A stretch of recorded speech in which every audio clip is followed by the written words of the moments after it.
What's up, everyone? Welcome to the Eddie Liger Power Hour.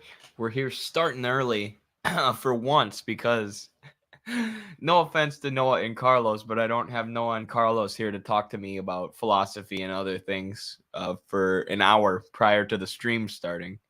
So we're actually starting 8 minutes early for once. I'm excited. Today we're going to do a deep dive on the sewer rat himself, Mehdi Hasan, as he was labeled by Norman Finkelstein recently. We covered Matt Taibbi in the Twitter files the other day, kind of gave a basis of where we're at with that, what kind of information was revealed by Matt Taibbi. So now we're going to look at someone who's really leading the charge to get Matt Taibbi locked in prison for releasing this. This was an idea that literally originated with Mehdi Hasan, who Norman Finkelstein called the sewer rat aptly because Mehdi Hasan portrays himself as a progressive. He portrays himself as a leftist, as a real hard-hitting journalist who stands up for left-wing values. Yet he's calling for Matt Taibbi to be thrown in prison and trying to nitpick his journalism because it makes the Democratic Party look bad. Because Mehdi Hasan is nothing but an establishment shill and somebody who serves as a tool for the establishment to attack the left from the left. And he said that himself, as you'll see today with some of the really damning sources that we're gonna go over to expose the career and the nefarious motives of one Mehdi Hasan, who's now signed with MSNBC and, expectedly has only become more of a neoliberal since joining MSNBC.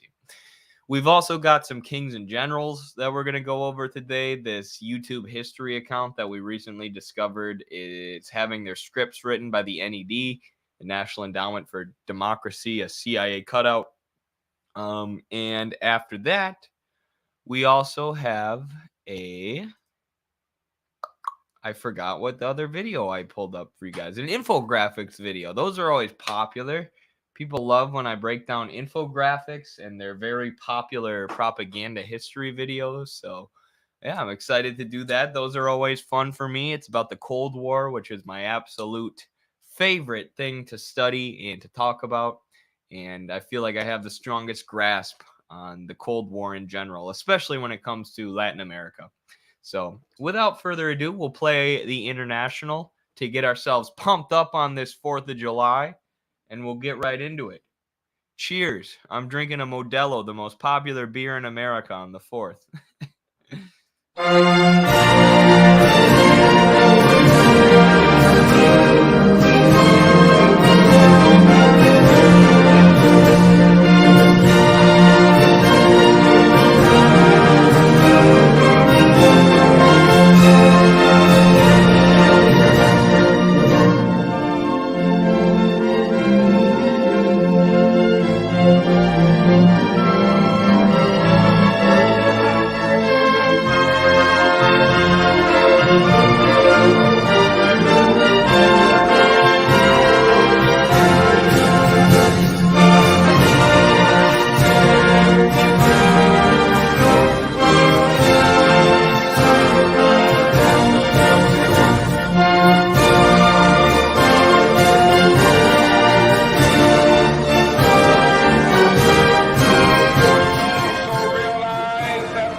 All right. Love hearing that intro. Cheers, everybody. Looks like we got the chat filling up already. Glad that you're all choosing to spend your 4th of July with me. I could have gone and watched fireworks with my girlfriend, but she is with a group of friends. We recently had someone move to town from Colombia. Was kind of getting their bearings, so my girlfriend's showing her around, and I said, that's perfect. You show her around, and I'll do a stream. So we'll both be doing something productive and helpful. But yeah, I hope you're all having a good 4th of July. I hope you got to hang out with your families and stuff like that. Can't wait. Can't wait to get into the stream for today. So I want to start. I want to start with Mehdi Hasan, who Norman Finkelstein recently dubbed a sewer rat, as we said in the introduction. And that's because Mehdi Hasan is nothing but a tool for the establishment to attack the left from the left. He portrays himself as a progressive. He portrays himself as, someone who holds anti-imperialist and socialistic values. But then he attacks real anti-imperialists. He attacks people who do real journalism, real whistleblowers like Matt Taibbi, who released all this information about the FBI censoring people on Twitter. But the FBI was censoring people in a way that helped the Democrats, so Mehdi Hasan was in favor of it. And now he's gone on the attack against Matt Taibbi for releasing this information and smearing Matt Taibbi or anyone who associates with him as a puppet of Elon Musk because the information was given to us by Elon Musk. As if this freaking journalist doesn't know how whistleblowers work. As if he doesn't realize that people from within the government or people given information by higher ups in the government don't release that information all the time. That's what a whistleblower is, Medhi. And what journalists are supposed to do is publish that information so far as it's, important to the public and doesn't actually totally threaten national security, which it never does, although the U.S. always claims that it does. Publish that information and protect the whistleblower. Stand up for the sources, right? That's like rule of journalism number one. But this dude's not a journalist. This dude's a puppet of the Democratic Party. And if you don't believe me that Mehdi Hasan is someone who portrays himself as a leftist but does nothing but attack the left, believe him. Because he said so himself in a letter to the Daily Mail, who he then attacked after they wouldn't bring him on as a writer. Hold on, my screen's not switching over for me here. It's lagging. So what a difference 3 years make. After the Daily Mail rejected Mehdi Hasan, he started going after them and attacking them, which is fair. The Daily Mail is a terrible paper in the UK, right-wing paper, but he wrote for them. I am very keen to write for the Daily Mail, as I have always admired the paper's passion, rigor, boldness, and of course, news values. I believe the Mail has a vitally important role to play in the national debate, and I admire your relentless focus on the need for integrity and morality in public life, and your outspoken defense of faith and Christian culture and the faith of attacks from militant atheists and secularists. I am also attracted to the Mail's social conservatism on issues like marriage, family, abortion, and teen pregnancies. And he basically pitches himself here, and it doesn't say it in this one. But he basically pitches himself to the Daily Mail as somebody who can attack the left from the left. I'm trying to find it here. Medhi told them, my fellow leftists and liberals have lost touch with their own traditions in the great British public. Medhi asked to write a piece for the Mail making the left-wing case against abortion.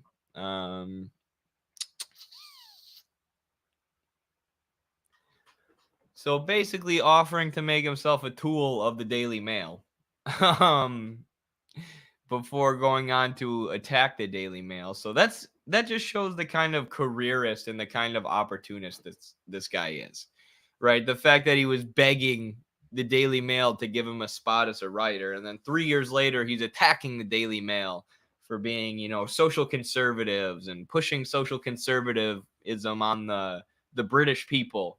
3 years earlier, the dude was praising them specifically for their social conservatism, which he was praising them for pushing on the British people. So now he set his sights on Matt Taibbi, again, attacking the left from the left, because Matt Taibbi revealed that the FBI was infiltrating Twitter in order to ban accounts for Russian information, accounts who were critical of the proxy war in Ukraine, or who were pushing conspiracy theories. But what the Twitter files found and what employees at Twitter said is, the FBI was asking them to ban accounts for political reasons, right? These were politically motivated. It wasn't actually accounts spreading conspiracy theories or misinformation or were Russian bots. The vast majority of the accounts shut down by the FBI had no connection to Russia or Russian people in any way. That's obviously just a talking point that they use to silence any kind of dissent against the proxy war. But Medhi says they were just banning MAGA extremists, Trump supporters, conspiracy theorists, the basket of deplorables. So it's okay, right? We're supposed to set all of our progressive or socialist or left wing or Marxist values aside. Stop standing up for the journalist and the whistleblower and start standing up for the FBI. Start standing up for the U.S. intelligence agencies. Completely absurd. So, but what ultimately Matt Taibbi did was showed that the FBI was systematically censoring enemies of the Democratic Party, right? That's what it was. And Hasan, especially since he started working for MSNBC, is an attack dog for the Democratic Party. He's a mouthpiece for the Democratic Party. You might as well have puppet strings going from that boy to Nancy Pelosi, Chuck Schumer, Joe Biden, and the Clinton family. Because that's how he acts. So he instantly went on the attack against Taibbi in order to protect the liberal establishment. Had Taibbi on his show in order to accuse him of spreading falsehoods. Accusing Taibbi of making error after error after error was what Mehdi Hasan said, when in fact, of the 3 errors that Medhi accused Matt Taibbi of making, only one of them was an actual error, and it was Matt Taibbi mixing up an acronym in a tweet. He said CISA instead of CIS, I think, mixing up these 2 organizations who were in fact connected. And a couple other nitpicks, right? So he tried to nitpick Taibbi's story and then say there's just error after error after error, when in fact, 2 of the errors that Medhi pointed out weren't errors. So it was Medhi who's wrong, but he never retracted this, never corrected his journalism. He had to have it corrected for him by Li Fang, who published this. MSNBC's Mehdi Hasan gets basic facts wrong on DHS content moderation partnership. And of course, rather than apologize, rather than read this piece from a fellow journalist exposing Medhi as a liar and a fraud and as an attack dog for the Democratic establishment, Mehdi Hasan had a meltdown on Twitter and said Li Fang was attacking him, making politically motivated attacks against him and being Islamophobic. He's being Islamophobic for showing that Medhi is a fucking liar. Isn't that funny? So no integrity here. We'll read this for a bit. Li Fang is a great journalist. MSNBC pundit Mehdi Hasan, in a series of tweets over the last 5 days, has repeatedly claimed that Matt Taibbi deliberately and under oath misrepresented the facts when he testified to Congress last month. So that's punishable by jail time. So this idea that Matt Taibbi lied under oath and therefore needs to be thrown in prison originated with left-wing hero Mehdi Hasan, right? Because that's what the left is supposed to do. Call for journalists to be thrown in jail when they do journalism. It's almost beyond, but that's what Chris Hedges said about Mehdi Hasan. It's almost beyond belief how much of a, quote, sewer rat this man is. Hasan linked a video of Taibbi's testimony in which the Racket News journalist noted that Twitter executives did not distinguish between the Department of Homeland Security or the Cybersecurity and Infrastructure Security Agency. In this group, the Election Integrity Partnership, and that the email shows an EIP worked in concert with CISA to flag content for moderation.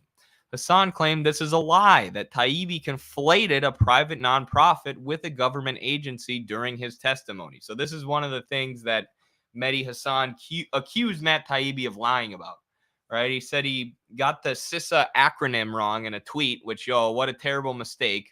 Matt Taibbi tweeted CIS instead of CISA. Clearly, this shows we have to throw all of his journalism in the trash. Sarcasm, if you couldn't tell. But Then he claimed that this was Matt Taibbi was claiming this was a government agency when in fact it was a nonprofit agency. Yes, it is a serious charge and a federal crime to make false statements to Congress, one punishable by prison time, like I said. But the record shows that CISA, the government agency, was involved in the very formation of EIP and was one of the most important government partners to the group in its bid to influence content moderation decisions at firms such as Facebook and Twitter. So you see what Mehdi Hasan's doing. He's taking this non-governmental organization, this NGO, which we all know act as arms of the U.S. State Department, including this one that Li Feng is going to show has direct connections to the U.S. State Department. Mehdi saying, no, they're not a government group. They're a nonprofit group. Therefore, all of your journalism is wrong. Therefore, let's just ignore everything that they were doing that Taibbi exposed. And this is where Hasan said on his show, there's just error after error after error. When there's no errors here, it's just Mehdi digging so deep into Taibbi's journalism to try and find an error, to try and nitpick any error so he can discredit him, that it's almost laughable. It is laughable that these are the errors that Mehdi Hasan came up with. Is nitpicking a tweet where Taibbi got an acronym wrong, and then this bullshit where Taibbi was correct. EIP's own leaders have said as much, and there is endless documentation from publicly, and also every American news outlet published, like, Mehdi Hasan owns Matt Taibbi. And Mehdi Hasan was wrong. And where are the articles condemning Mehdi Hasan for being wrong? I haven't seen one, other than from Li Feng. EIP's own leaders have said as much, and there is endless documentation from publicly available websites to discovery from litigation and from the Twitter files that all confirm this relationship and CISA's role in assisting the EIP. In other words, Hasan is wrong, dead wrong, and he's nitpicking and presents a deeply distorted view of the mechanics of this process. That's exactly right. He's nitpicking the minutia, trying to nitpick details so he can ignore the broader story that was revealed by Taibbi's journalism and by the Twitter files that were released to him by Elon Musk. Taibbi's testimony, especially in the video excerpted by Hasan, is accurate. Worse, after being presented with evidence of CISA working directly with EIP, Hasan doubled down, repeating his false allegation that Taibbi lied under oath. Again, calling for him to be thrown in jail. Calling for a journalist to be thrown in jail. Like, Mehdi Hasan has taken the ethics in journalism out back and shot them in the head. And stomped on them and then peed on them for good measure. That's what Mehdi Hasan has done with his own journalistic integrity in the past week, if he had any left, which I would argue he didn't. In this post, I'll provide a quick overview of the evidence, including new Twitter emails that have not been published before, that conclusively show that Taibbi was correct to connect CISA and the EIP as partner organizations. Hasan's repeated allegation is simply a bizarre and defamatory smear, right? And that's what anyone who knows the details of this case can see, right? Mehdi Hasan is trying to brainwash people who already don't like Matt Taibbi, who are already watching MSNBC. He's trying to brainwash people who aren't going to dig into the facts like this by saying that Taibbi's reporting has error after error after error when it doesn't, assuming that people aren't actually going to look to see what those errors are. Oh, look. He shows that they got control over TikTok, too. Holy crap. Did you guys hear that?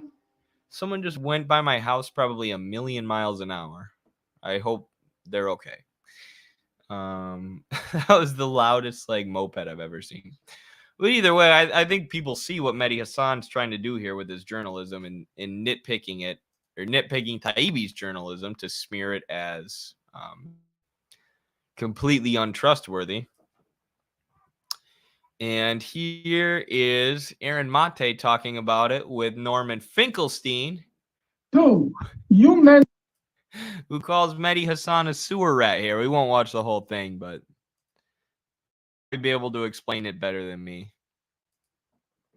I'm Aaron Mate, sitting in for Jimmy Dore, here with my guest, Norman Finkelstein, author of a new book, I'll Burn That Bridge When I Get to It. And this happened recently where Mehdi Hasan, a host on MSNBC, claimed that he had caught Matt Taibbi, the reporter on the Twitter files, in what Mehdi called multiple, unacknowledged, and glaring mistakes in this Twitter files reporting. And Mehdi claimed that he caught Matt Taibbi in these errors in an interview they did on MSNBC. You come back in. He also claimed the EIB was partnered with the government cybersecurity and infrastructure agency,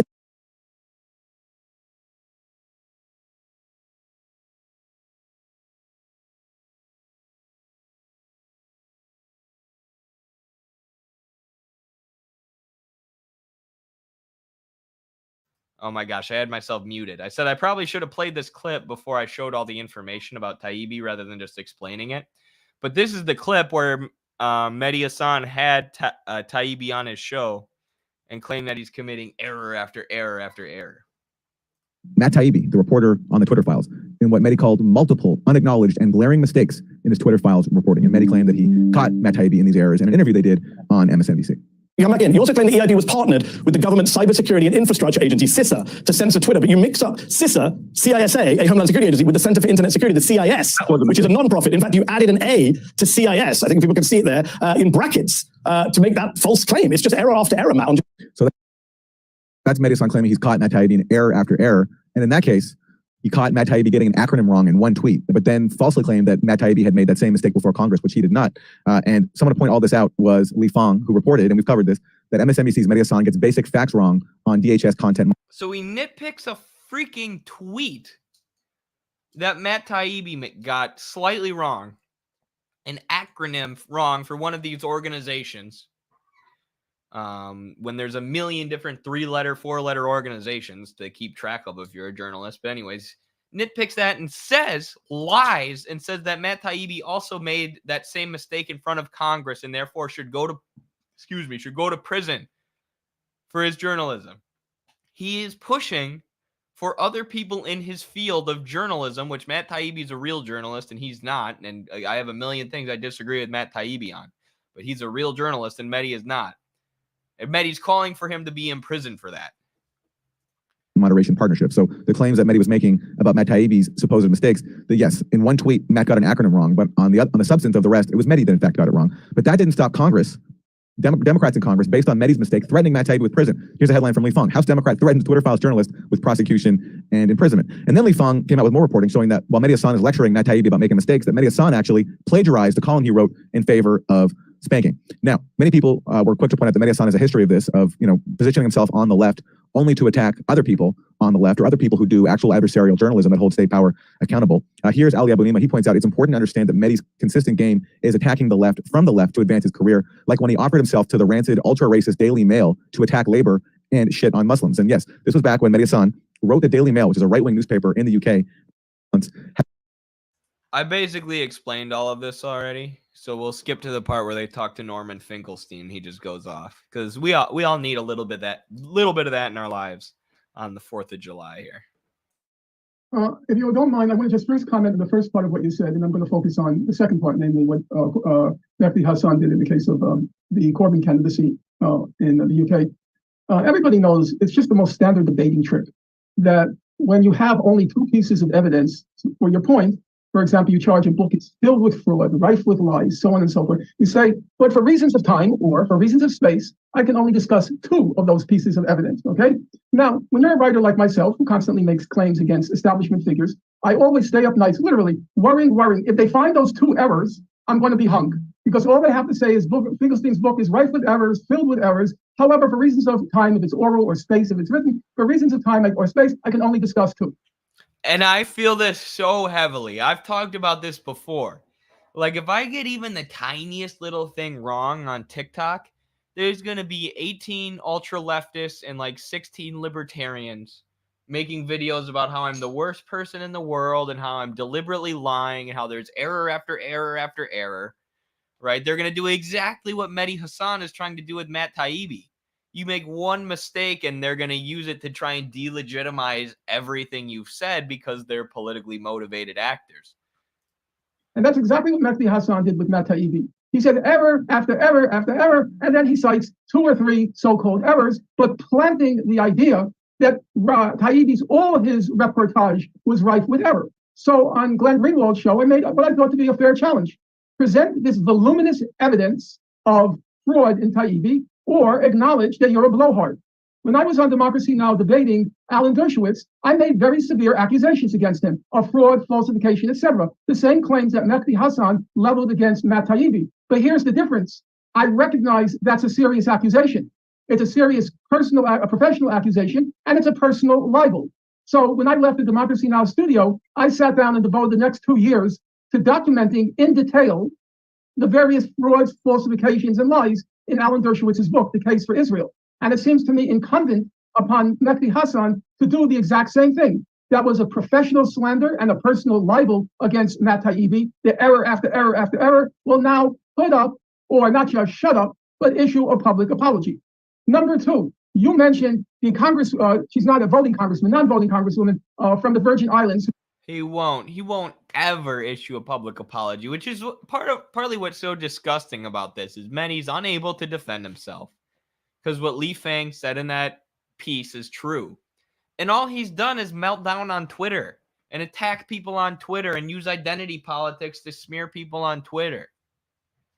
Because he's so deeply entrenched in his MSNBC establishment liberal position that he won't even admit when blatant errors are found in his journalism, and even when those errors point to nefarious intent, even when the errors in Hasan's journalism show that he's trying to push for Matt Taibbi to be locked in prison. Who brought up the issue of perjury and the legal consequences of it. I think you forgot, I could be mistaken, but my memory is that idea was first planted by Mehdi Hasan.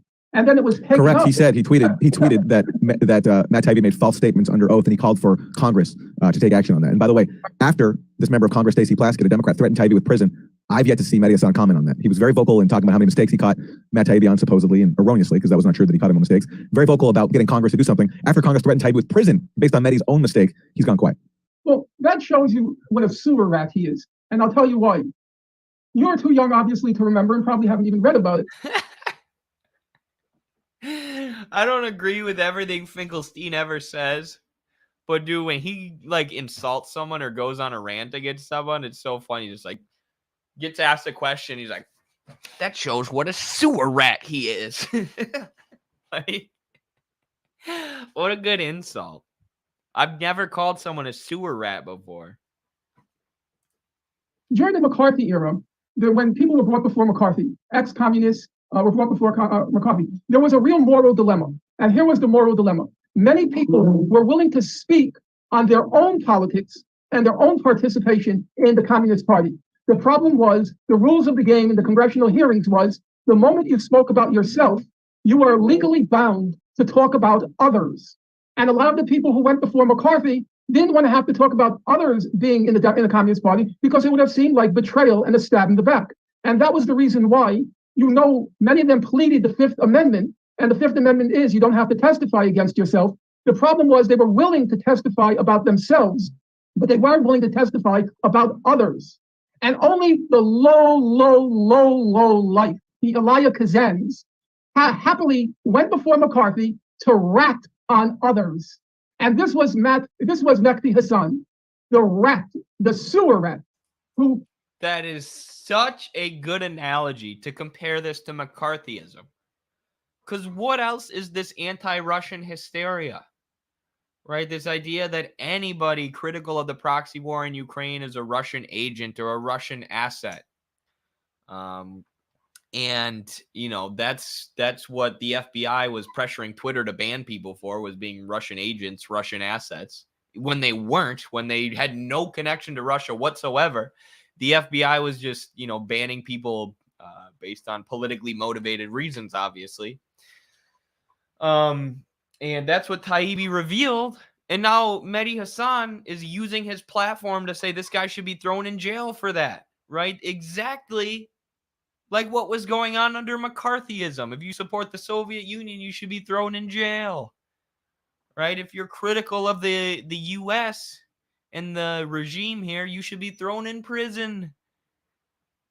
And there were people like George Orwell who were rats within the socialist movement who sold out to the CIA, to MI6 in the UK, to the McCarthyites.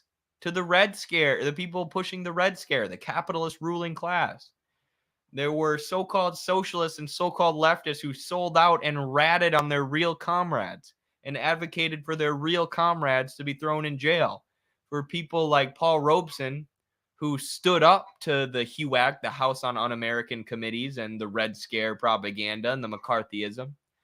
There were communists who would rat on guys like that and try and get guys like that thrown in jail and side with the establishment because it's easy and because it comes with a whole lot of money. Like I'm sure Medhi is getting paid from MSNBC right now. So I agree with Norman Finkelstein 100% when he says these people are the lowest of the low, right? They are sewer rats. They deserve nothing but our contempt. They're pretending. They're masquerading as left-wingers, as socialists, as progressives, as people who want to change society for the better, improve the material conditions of the working masses. And instead, all they are is simps for the ruling class, enforcers of the ruling class ideology and ruling class hegemony who will rat on real comrades, on real journalists, on real progressives or leftists or whatever word you want to use, if it helps them better their material conditions and better their career, improve their career, which you see. And this is why I started this segment with Mehdi Hasan writing the Daily Mail and begging for a position as a writer, and then 3 years later bashing the Daily Mail because it was convenient for him. The dude's not a socialist. The dude doesn't care about the working class. He's a careerist trying to make as much money off this politics shit as possible. And as someone who's passed up a whole lot of jobs like that and has refused to sell out at every turn, often, leading to financial detriment.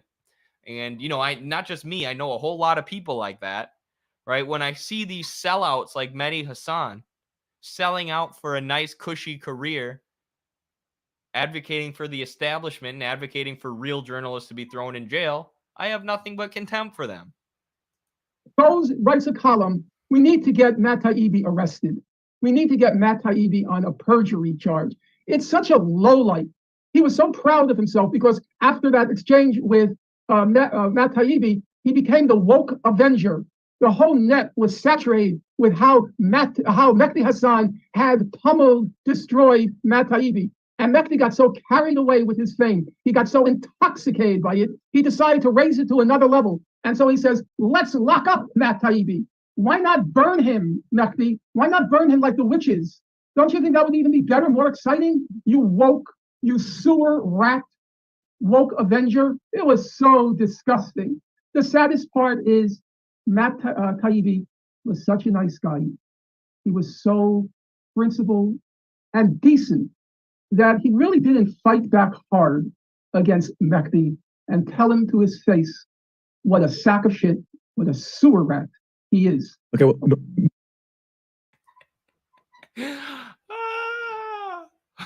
what a sack of shit. What a sewer rat he is. I should have said that to Vaush, too. Finkelstein watched my debate with Vaush. I think he would say the same thing. Like, Eddie, you did a good job being principled, but you're a little too nice. You should have told this slimy sack of shit what he is. Norm, let me get your response to people like Mehdi Hasan. Norm is like Noah. Once he gets on a roll, he just can't stop. He's like, hold on, before you ask me another question, let me say 100 more things quick. Catering to these smears against Jeremy Corbyn while ostensibly criticizing him. Okay. First of all, you have to have the context. You got the context right. Jeremy Corbyn was like Bernie Sanders, except you could say at a more intense level. Jeremy Corbyn became head of the Labour Party, my memory serves, in 2015. And from the moment he became the head of the Labour Party, a hysteria was whipped up to try to stop him, to smear him. There were claims that he had these ties with Moscow, which are familiar to you, claims that he had ties with the Russians, blah, blah, blah. And the East Germans, they tried everything, get something to stick in order to stop Jeremy Corbyn. And finally, they found it. They found a charge of anti-Semitism. Now, the British Board of Deputies, it's the main Jewish body in the UK. It's like our conference of... All right, now they're talking about Corbyn, so probably a little bit off topic for this segment, but there you have it. Norman Finkelstein laying it out how it is, making the comparison to the Red Scare, the Cold War, and McCarthyism. So, yeah. Corporate media's left-wing attack dog strikes again.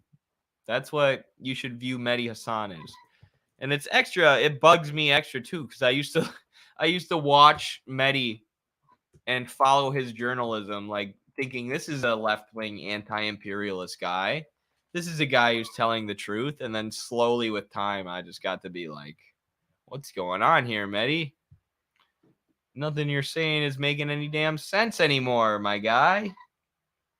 Popping by and going back to the fam. Solidarity. For sure, Sebastian. Thank you. Enjoy your 4th of July. I spent the day with my family as well, so enjoy the family time. Thanks for popping in with the super chat. Appreciate you, man. Is it true that Lenin created Ukraine? Is that Ukraine-phobic? I mean, he's not. He didn't really create Ukraine. I mean, the argument is that they got over eager with the national question, basically, and like Ukraine, people argue that Ukraine should never have been made its own nation because that allowed the U.S. to immediately start with Project Aerodynamic, and eventually the name of it was changed, but immediately they just started funding the Banderites and funding this Ukrainian nationalist ideology, this anti-Russian ideology of we're Ukraine, we're our own state, we're our own thing, we're our own nation. And it allowed the U.S. to prey on the nationalism of the people and push that ideology really hard for the last 70 years. Put a lot of money behind pushing that ideology, and we see the results of that today. With Ukraine being, basically a fascistic NATO puppet state for a while. So the argument is that, Ukraine should have just remained part of Russia. They never should have even created a Ukrainian nation at all, or it should have been absorbed into Russia. And that's not a case where the national question applies. That's the argument.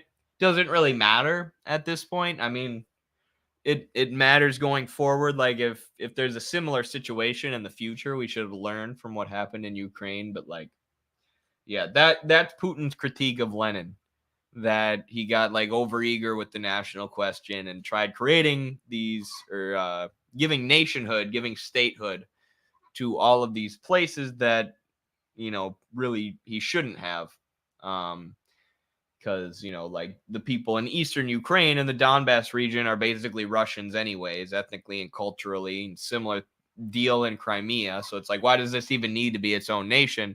It just allowed the U.S. to start funneling money into the nationalists. And, a lot of those nationalists have a really anti-Russian bent to them. So that serves Western imperialist interests, which is a very fair point and a very fair critique. But it's obviously too late now. What was I going to say? I had something else good to say, but now I can't remember. No, and I don't think it's Ukrophobic to have that debate. I knew The Intercept was rotten when they pushed lies about the Uyghur genocide. Yeah, that happened before my very eyes, right? When I first got into politics, The Intercept was one of my go-tos, right? When I was doing research or papers or deconstructing mainstream media narratives in my work, I would go to The Intercept all the time. And then all of a sudden, I just started seeing all this weirdness with them. And then after like a year or two after I stopped reading them because they were so bad, Glenn Greenwald left and said that they had become, had sold out. I'm like, well, that makes perfect sense. I stopped reading them anyways, other than when Glenn Greenwald would publish stuff with The Intercept, or like Li Fang, or I don't know if it's Li Fang or Li Fang, but either way, there are still people attached to the outlet who I would read. But as far as like checking The Intercept every day to see what they posted or see what they published, those days had been long gone for a while. And Glenn Greenwald leaving just confirmed what everyone could already see from the outside looking in. Same with Democracy Now! And with, people like Aaron Mate leaving Democracy Now! All their real journalists left or, you know, all the real academics who they used to interview on Democracy Now! Have dipped about 6 years ago now. And, you know, come to find out, they started taking some establishment money. So, yeah. And apparently Amy Goodman was cool with that too. So, isn't it crazy they happened to sting the WMD inspector? Oh, you talking about Scott Ritter? I mean, this is something worth talking about. This is definitely something worth talking about, like the sex pest stings that they get people with. Like, these are coordinated, right? There's been leaked documents from within the State Department that show they have a technique called honey potting, right? And what they do is get someone who's a woman or posing as a woman or posing as an underage person or whatever to reach out to you and try and get you to link up with them, you know, and then they arrest you on like a sex crime, and then they can smear you for the rest of your life. That crime will be attached to you for the rest of your life. And, you know, sex crimes, accusing people of sex crimes like they did to Julian Assange based on a false accusation, by the way.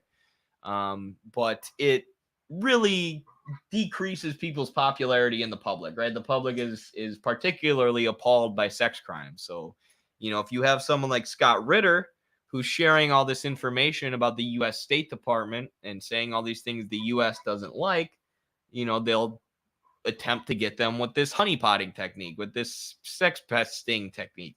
So, lesson being, don't be a freaking creep. Don't be a creep, and be aware that this is a technique.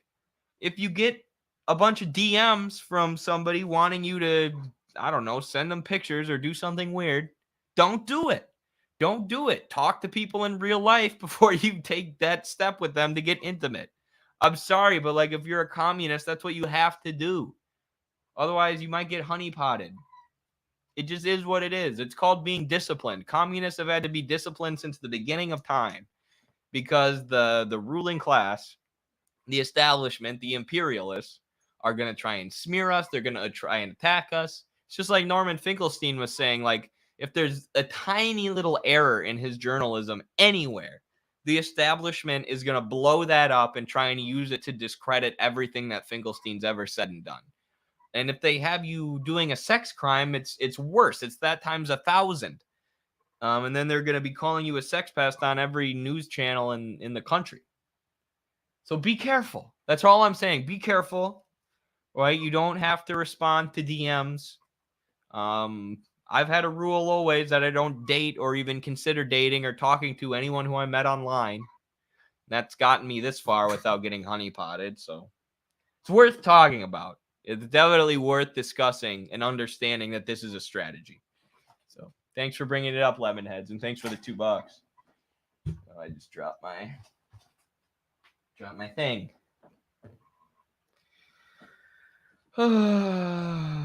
Follow the Twitch streamer, please. Yeah, follow, baby. Make sure to like, comment, follow, subscribe on this here 4th of July. It's their favorite tactic. It is. It is.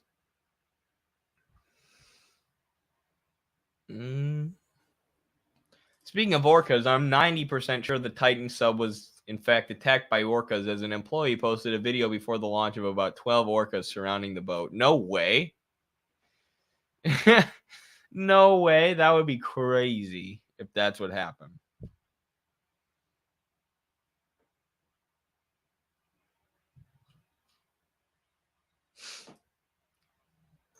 Sea Lift waging war on us is actually my 2023 bingo card. It is crazy. It is crazy. Cobra fake news. Is it Team Orca? Hashtag OnlyFins. What a name. Everyone subscribe to his OnlyFins account. Eventually, every single male anti-imperialist dissident will be called a rapist or a pedo, and every female called a turf. Yeah. And I mean, there are a lot of cases where that accusation fits, obviously. But there are a lot of people who have fallen prey to that honeypotting technique. So Just be aware that it's a thing.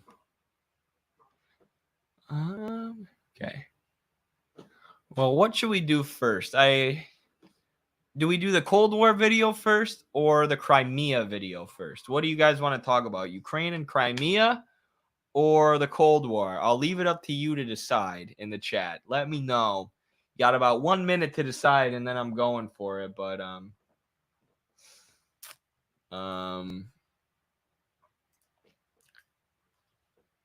yeah, both videos should be good and interesting.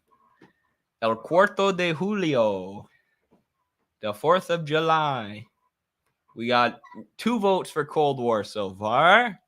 That's an infographics video, by the way.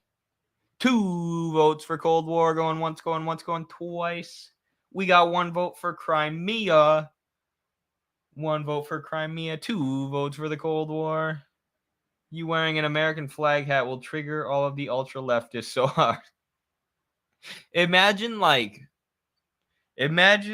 spending your time with all the stuff going on in the world right now, all the bad stuff going on, all the things that we should fight against.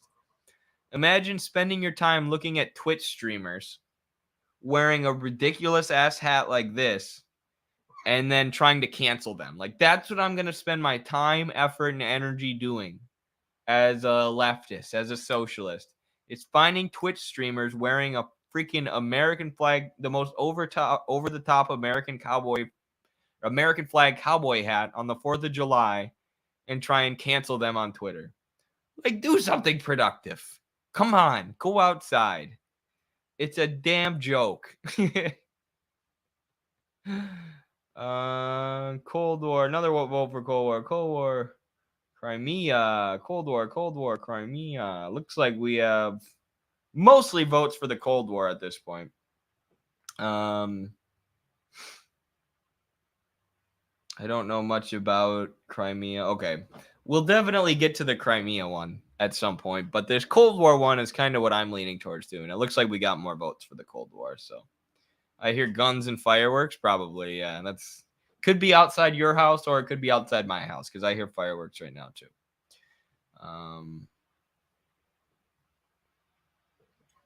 The United States and the Soviet Union worked together during World War II, but it was an uneasy alliance. There was mistrust on both sides because each country had opposing ideologies and aims. The United States and its Western allies supported capitalism and democracy, while the Soviet Union supported communism and totalitarianism. However, 5 minutes, no, I mean 19 seconds into the infographics video. And already, oh shoot, I forgot to pull the video up. I'm an idiot. All right, we're going to restart this segment, everyone. All right, so here it is, infographic show. Everybody loves when I react to the infographic show and their silly, short animated history videos. They're always goofy. They're always high on production value, but very light on facts. So I'm sure their 10-minute video about the Cold War will be riddled with errors.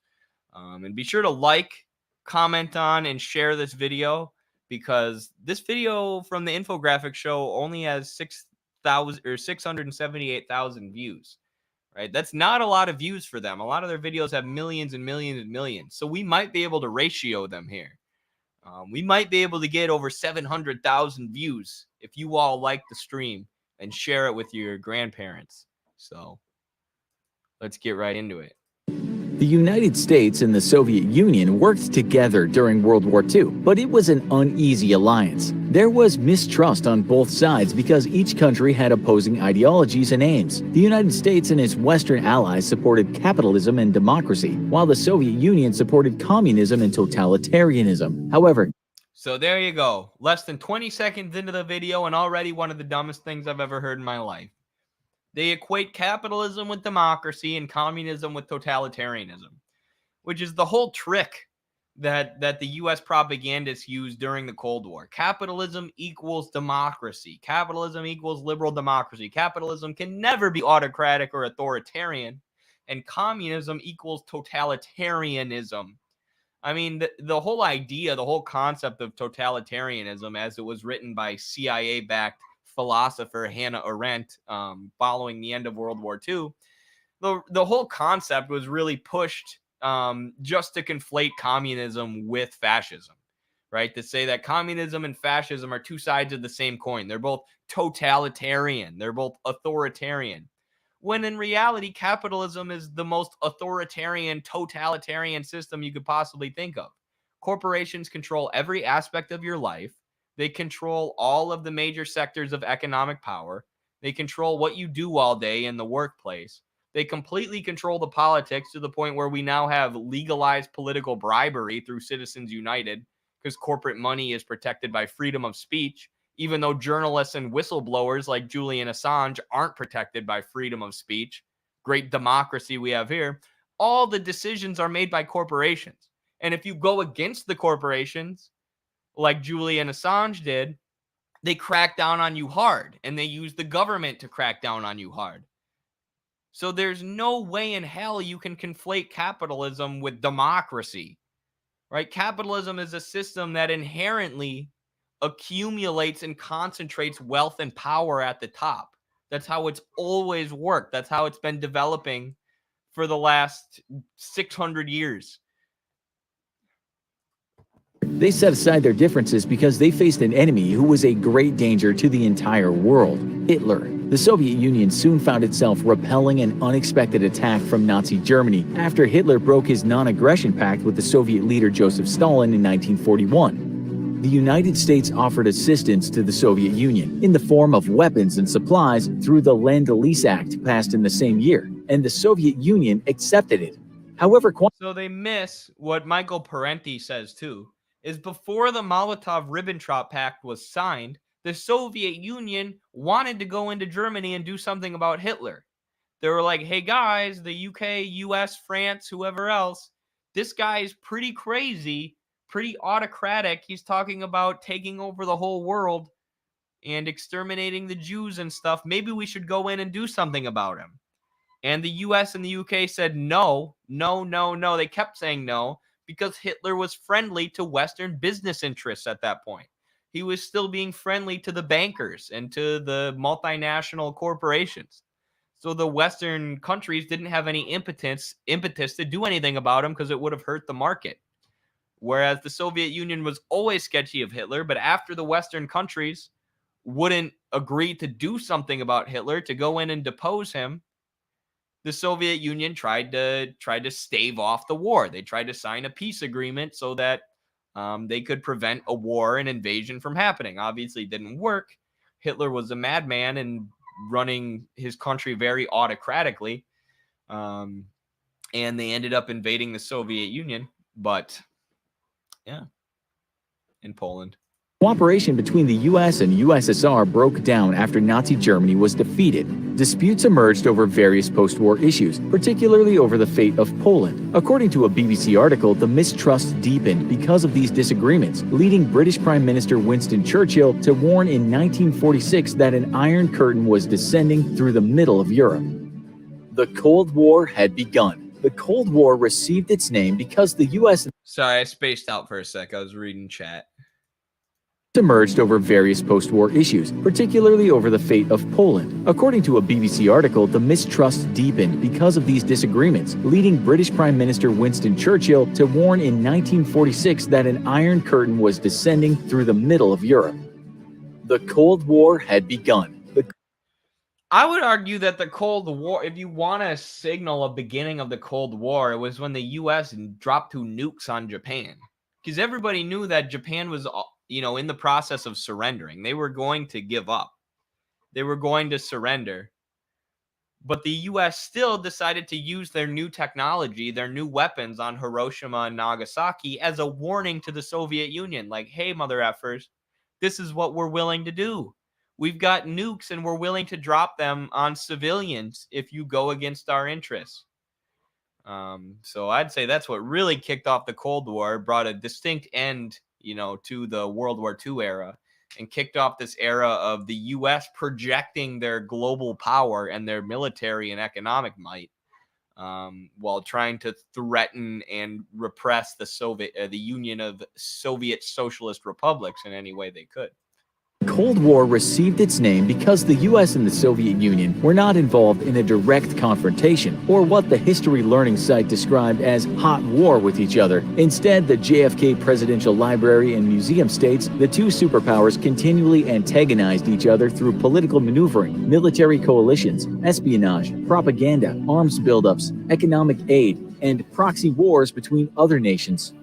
Striking examples of this mutual antagonism occurred in the late 1940s. This is when Stalin created what Biography.com describes as a vast buffer zone between Western Europe and Mother Russia. This buffer zone consisted of Eastern European countries that were supposed to have free elections under an agreement. This is what I was going to say earlier about Ukraine. And with them giving Ukraine nationhood and people arguing that Ukraine should have never been made a nation, that they should have just been dissolved into Russia, is these idiots claim that all the Soviet satellite states were that. They were satellite states. They were colonies of the Soviet Union that didn't have their own elections or didn't have their own governments. When in reality, the Soviet, now they're arguing that the Soviet Union gave too much power to these countries. They gave too much control to these countries. They had too much respect for the national question. And they gave too much autonomy to countries like Ukraine. So the U.S. was able to come in and funnel a bunch of money into the ultranationalists, the extreme right-wingers, and mobilize them, that political sect, and utilize them to attack the Soviet Union, attack socialism. But then these guys act like all the Soviet republics were just, run under the iron fist of Joseph Stalin. It's so disconnected from reality. What Stalin made with the US and Great Britain at the Yalta Conference in 1945. Breaking this agreement, Stalin installed communist regimes in these countries between 1945 and 1948. US President Harry Truman countered Stalin's expansionist move with a policy of containment. One educational website defines containment.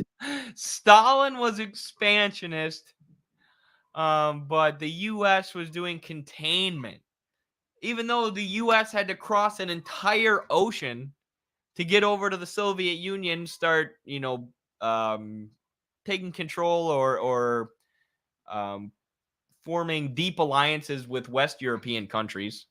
They had to go all the way over an ocean to threaten the Soviet Union or attack the Soviet Union or form a buffer zone with the Soviet Union. When the Soviet Union did not. All the Soviet republics were surrounding Russia. As a strategy in which the Soviets would be prevented, militarily if necessary, from using force to export their ideology abroad. Containment resulted in a wide range of actions, including the U.S. offering economic recovery assistance to Western Europe through the Marshall Plan in 1948, and the formation of the North Atlantic Treaty Organization, or NATO, between the U.S., Canada, and other Western European countries. You know what's so funny about the Marshall Plan, too?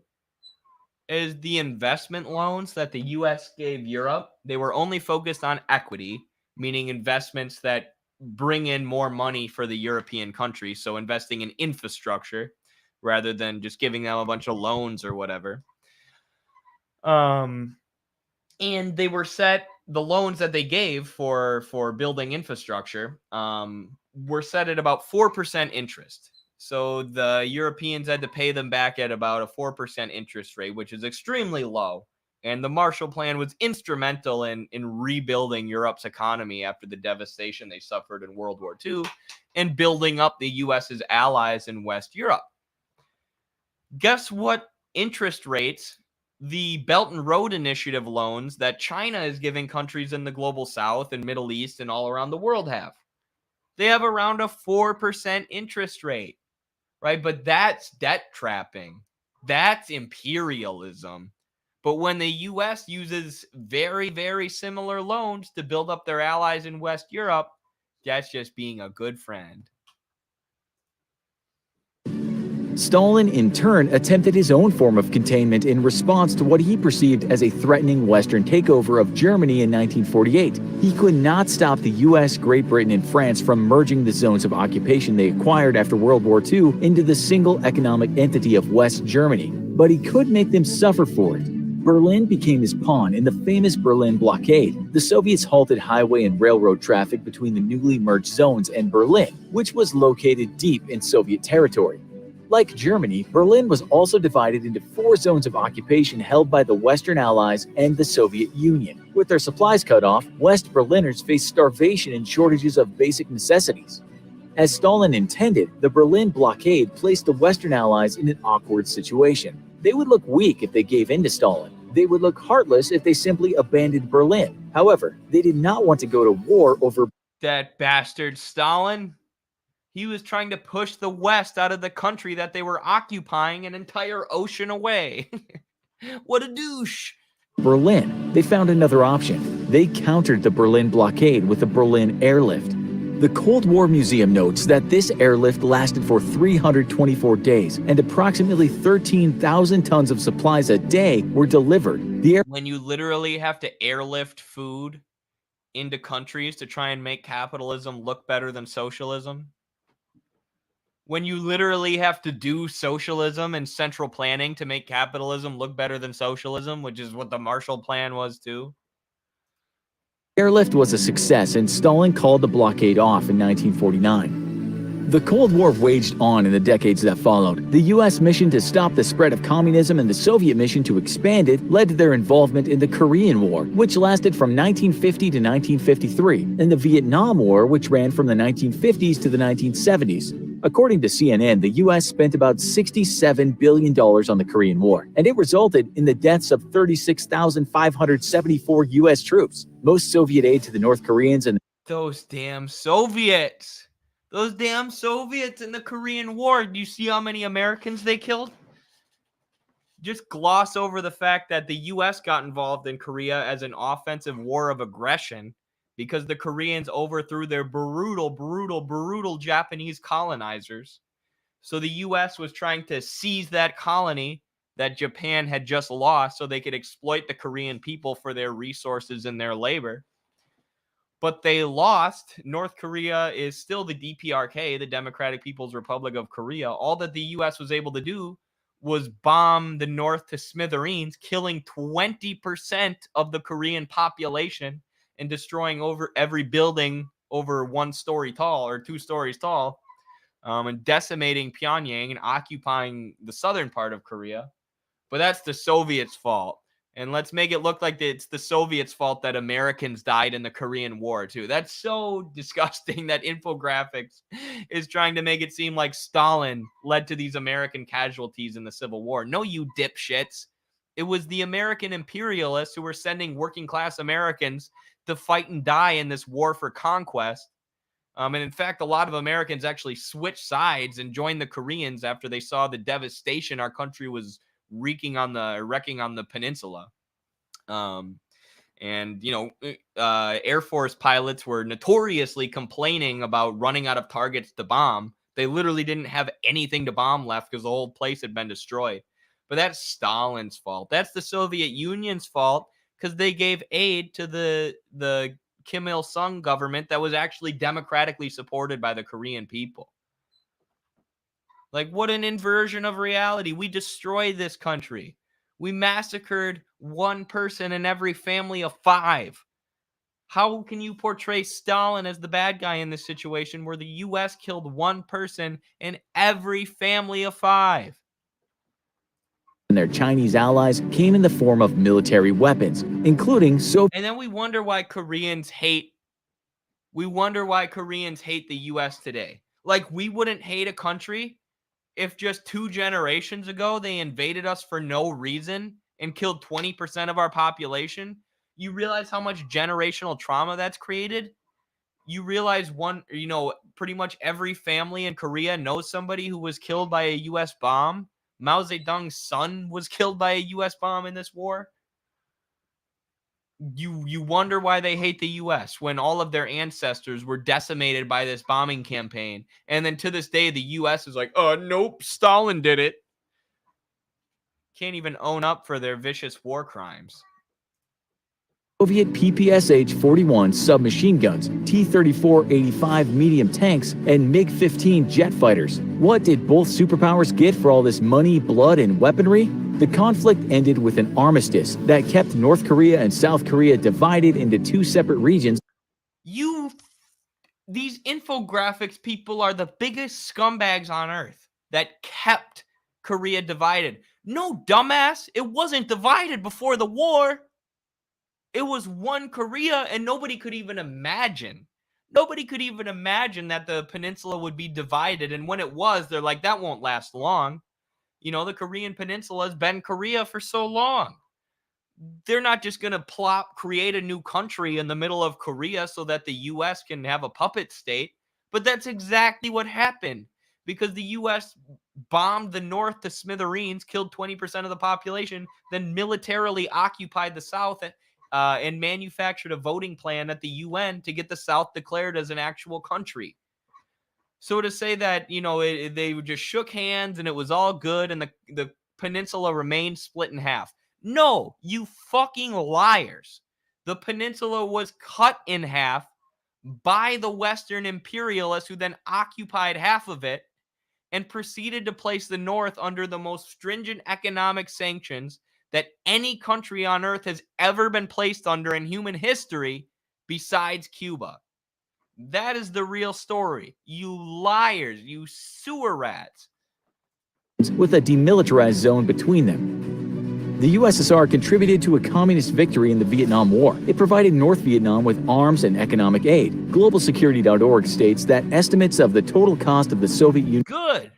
Good. I wish the Soviet Union would have gave them more. How about that, infographics?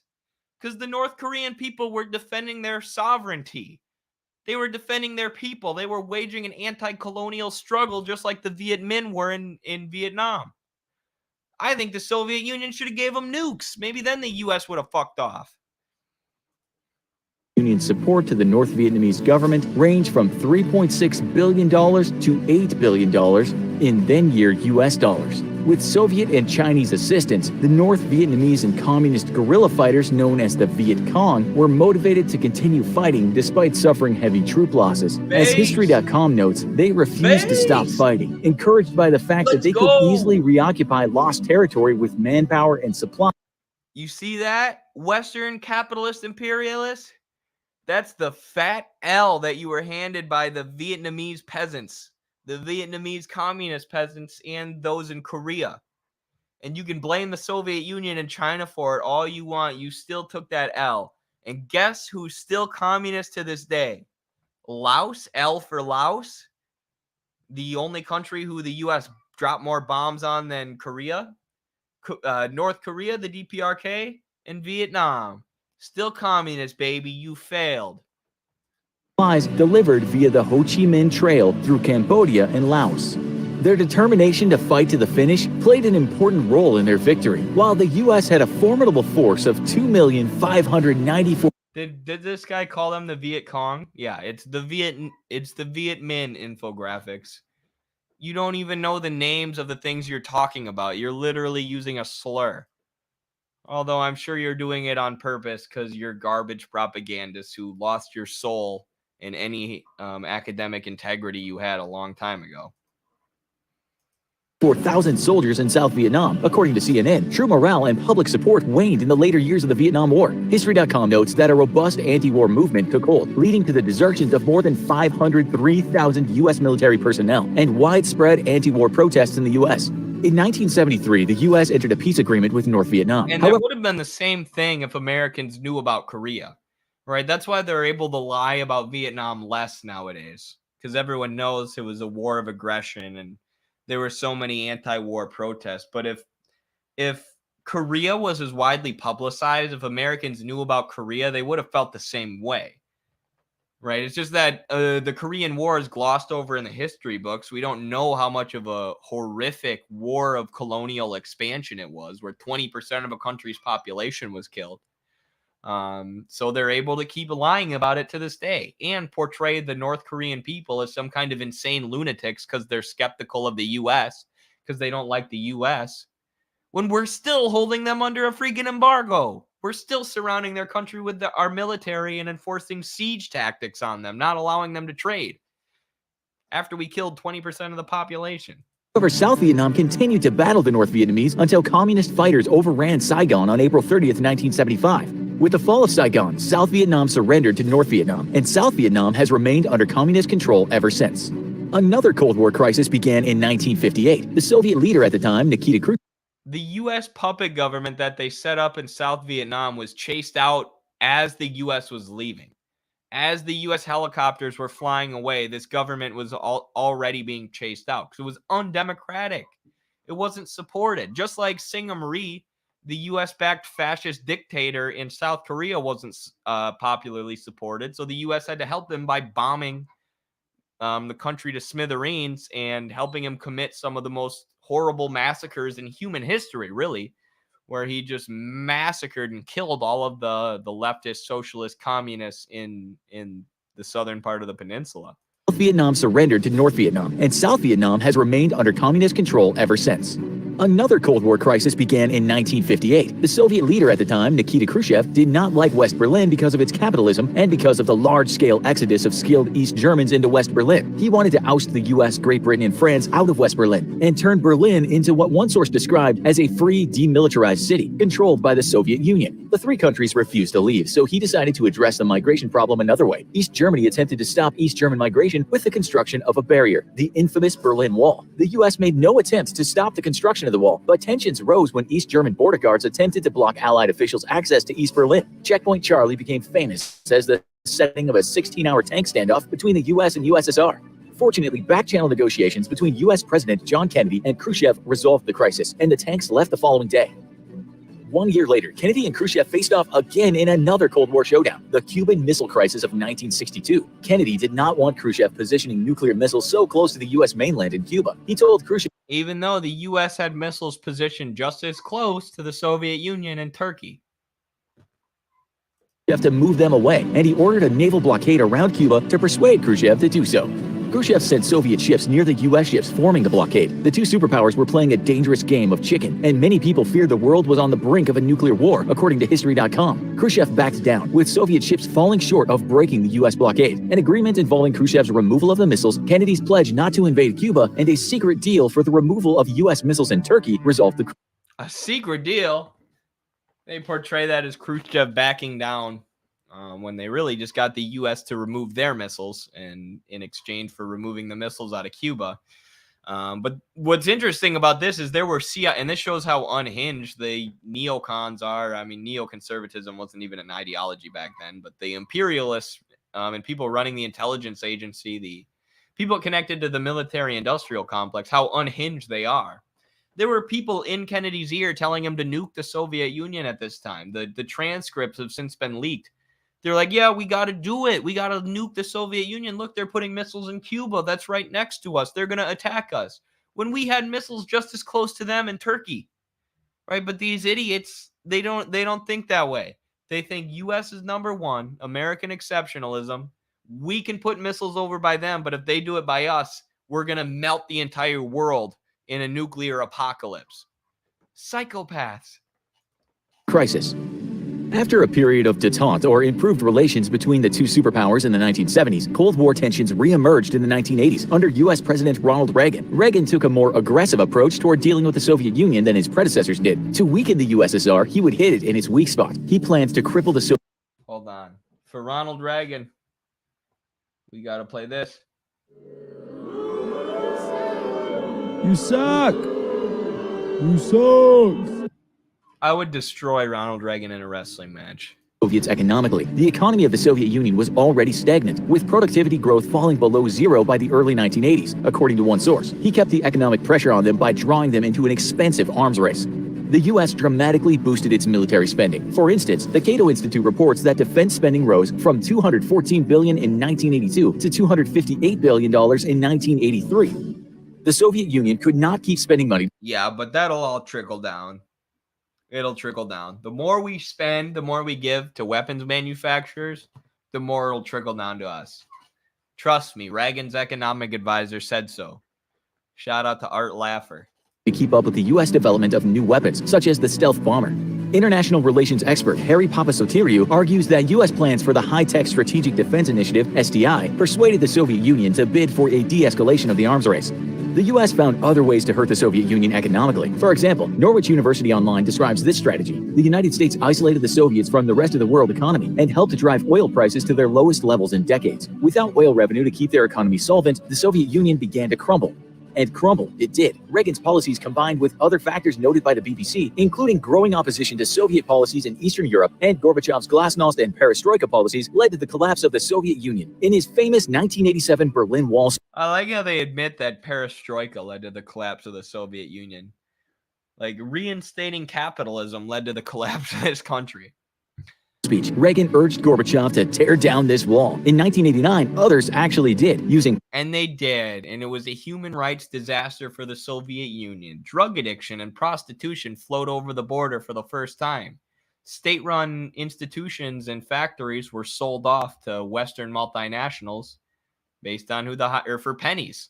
They basically plundered the entire Soviet economy, and these citizens who had been used to having a planned economy, or they would be guaranteed employment by the state no matter what, all of a sudden were thrown into the ruthless capitalist market.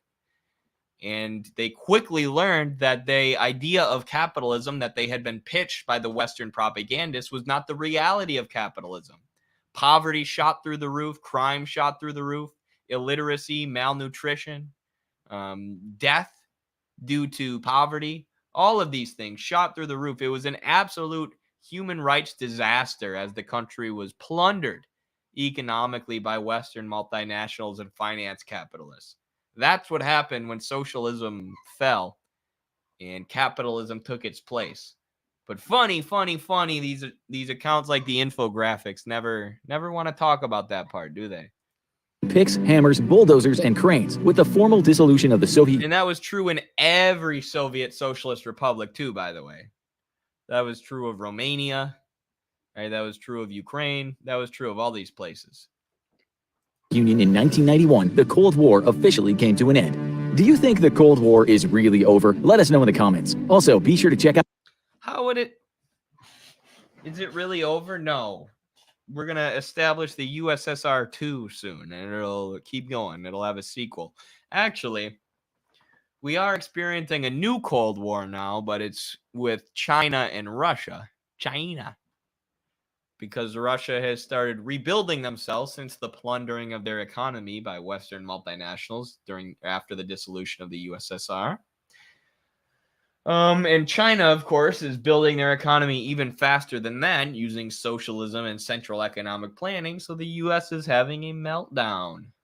When in reality, what we should do as Americans is move to socialism ourselves. Stop listening to these liars like the infographics account or infographics channel that lied to you about socialism, tell you socialism is evil, tell you that socialism is the same thing as totalitarianism, whereas capitalism is the same thing as democracy, in order to trick you and prevent you from struggling in your own interests and doing what would actually save this country, which is currently being run by psychotic neocon imperialists and a dude with dementia.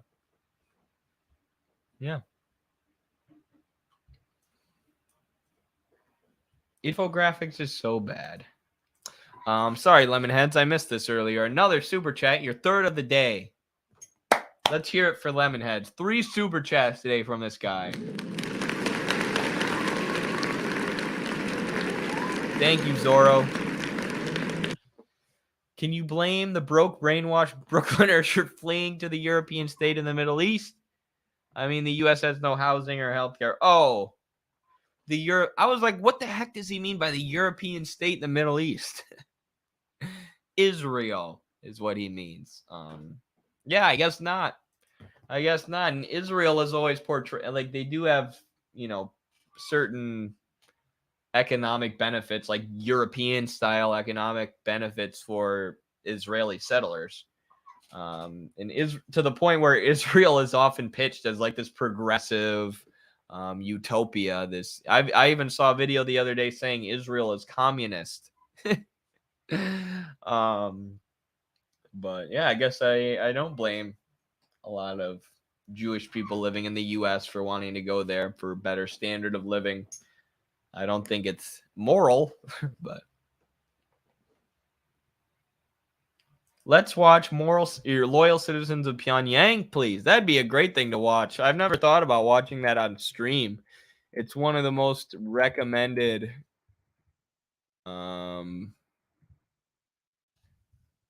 it's one of the movies and resources when it comes to Korea that I recommend the most.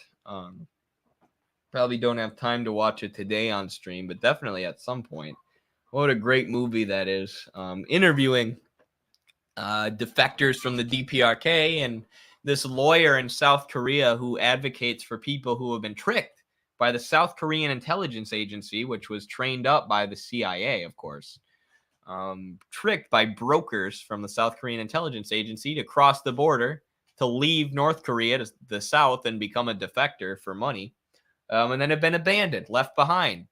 They were lied to and tricked into leaving, and then once they got over and joined capitalist South Korean society, the South Korean intelligence agency abandoned them and said, "You're on your own, buddy."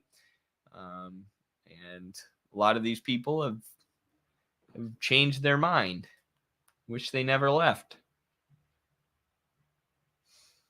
A progressive utopia with apartheid walls. Right. And journalists being massacred by apartheid forces and children having bombs dropped on their head in an open-air prison. YouTube will probably cut the stream for copyright. You think so? If we watch Loyal Citizens? It was produced by PSL ultimately, but it's ironic and sad that the boomers who want to make America great again don't realize that capitalism was so good to workers in the 50s because they wanted to buy their loyalty against a rival system. So true. The Soviet Union existing led to way better benefits and standard of life for workers in America because we couldn't be outdone by the Soviet Union. So we had a lot of social democratic, Keynesian, socialistic policies implemented by the government. One, because workers were organized and struggling for that. That was the main reason. But two, because the Soviet Union was doing all these things for the working class, and America couldn't just look pathetic compared to them. So they did create a better standard of life for their working class. But all these boomers hate communism, and they think communism's evil, and they're out here talking about make America great again, when communism was partly what made America great in their eyes, meaning, you were able to raise a family on one person's income and have a decent standard of living. The Soviet army was defending the American middle class, but the American middle class never knew it. He's spitting, folks. He ain't lying.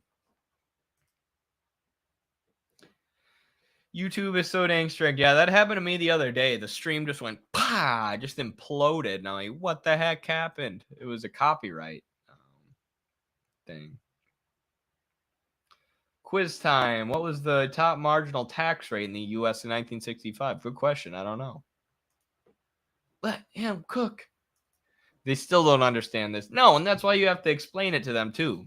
That's why you have to talk to people who want to make America great again and explain to them what that actually means. Just as unionization lifts working conditions, pay benefits for an entire industry, right?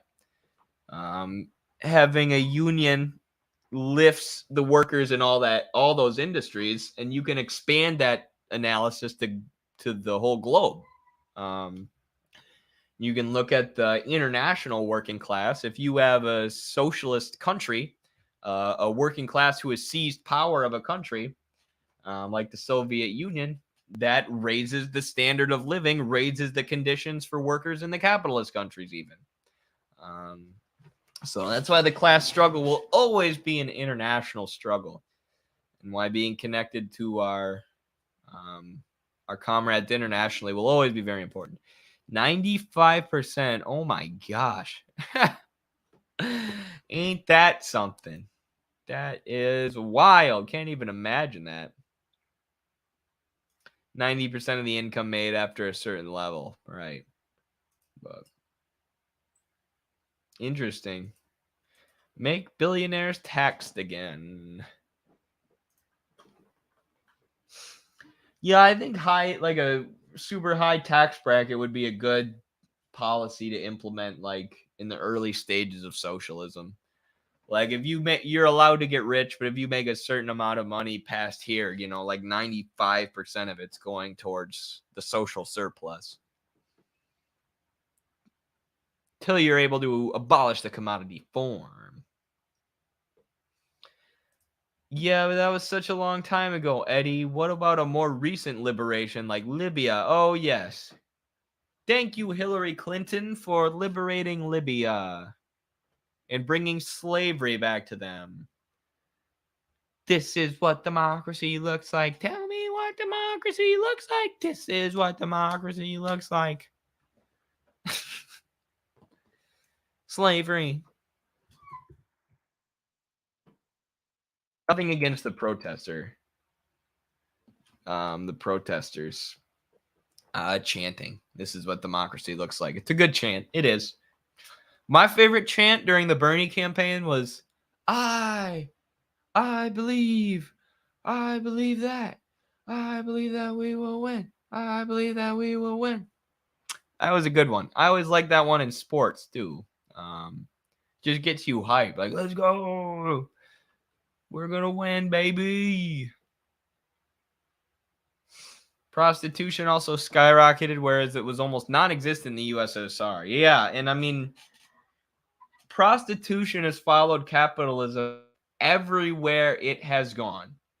So, example number one, the Soviet Union collapses, prostitution flows over the border because all of a sudden you have these women who were formerly employed by state-run industries, formerly employed by the state, formerly had, the government was providing them daycare and schooling for their kids and all these things. Now they were thrown into the labor market, right? You have to sell yourself. You have to sell your labor to one of these capitalist corporations, these limited capitalist corporations. Otherwise, you're not going to have enough money to survive and feed your kids. Tough luck. That's how capitalism works. So a lot of them turned to prostitution, selling their bodies. Very similar thing happened during the Industrial Revolution in Europe. As industry started to take off and became concentrated into the cities, and as the market and capitalist production and capitalist markets became the dominant mode of production, a lot of women were forced into selling their bodies so that they could survive under this new system where you need to sell something in the market in order to survive. And if you don't own capital, you have to sell your labor. And if you can't find anyone to, sell your labor to, and in terms of just normal work, like building something or whatever, you have to turn to selling your body. Selling, I don't know if you would even call it sexual labor. But yeah, every single place capitalism has gone, it has forced women to sell themselves into prostitution, sell their bodies. And this is why I'm against, the liberal feminist idea that, like, just sex positivity and, praising sex work as the best work is like the way to go, right? Nothing against the sex workers, of course. No, our point is that these sex workers are being exploited. They're forced by their material conditions, by the system that they're living in, to sell themselves for sex in order to survive and feed themselves and their kids. And that's wrong.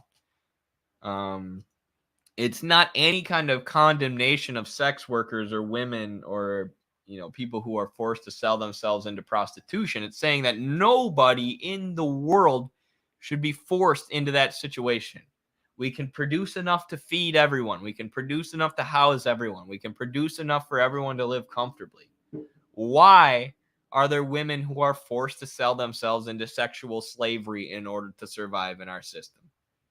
Why? W. Take Eddie. Thank you. Sex work is not effing liberation. I literally watched a TED Talk the other day. It may actually, let's just watch it. I don't want to watch this because it's just pure liberalism. and it kind of makes me pissed. Because I'm definitely not like socially conservative or anything. But I don't know. Like stuff like this, I picture my sister watching something like this, and it just enrages me. Let's see here.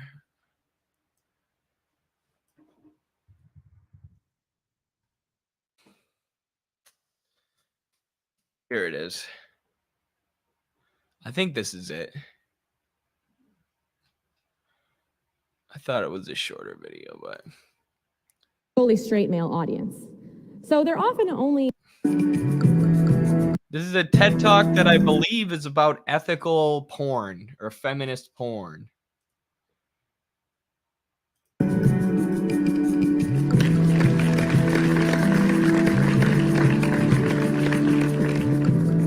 Hi, welcome everyone. I'd like you to first please clear your mind and think back. How did you first learn about sex? Where did you learn the most about sex? It probably wasn't from your parents, and it probably wasn't in a classroom. If you're of a certain age or older, it was probably from a magazine that you weren't supposed to be looking at, or a VHS tape that you got your hands on. If you went through adolescence a little more recently, it was probably from a hardcore porn video on the internet. People have been looking to porn to find out about sexuality in their bodies for a long time. We learn a lot about sex from porn, good and bad, whether we like it or not. So why don't we think of porn as educational? Well, the media has always liked to sensationalize the problems of porn. Is porn harmful? Does it hurt children? We all remember Miriam Weeks, aka Belle Knox, the Duke University student who came out as a porn star. Well, she sparked yet another media frenzy about porn and women. Films like Don John, which was very commercially successful, was all about the effects of, again, too much porn. So we're always talking about the problem. Which are real. Which are very real. And that's why I haven't watched it in like 3 years. My life has been better ever since I ditched the pornography. Subjective evidence, but there's mountains of evidence that shows pornography has incredibly negative effects on you, especially young men who are prone to addiction. You get into this downward spiral where you want more and more messed up stuff from the pornography, and then the conditions that this porn is made in is terrible. There are so many women who are hooked on drugs, who are exploited, who are forced into these, like, the porn industry is more dirty and more corrupt and more crime ridden than any other industry on earth, really, with the way they, like I said, get women hooked on drugs and force them into these situations. Of porn and questioning its effects on us being a society so saturated in porn that it's often easier to access porn than it is to get comprehensive sex education or contraceptives. It always seems to be a hot and trendy topic in our public discourse. And one side effect of that has been an increased general awareness of the growing industry of feminist porn. But an actual understanding of what feminist porn is and its message is often left out of the conversation. Feminist porn. Feminist porn.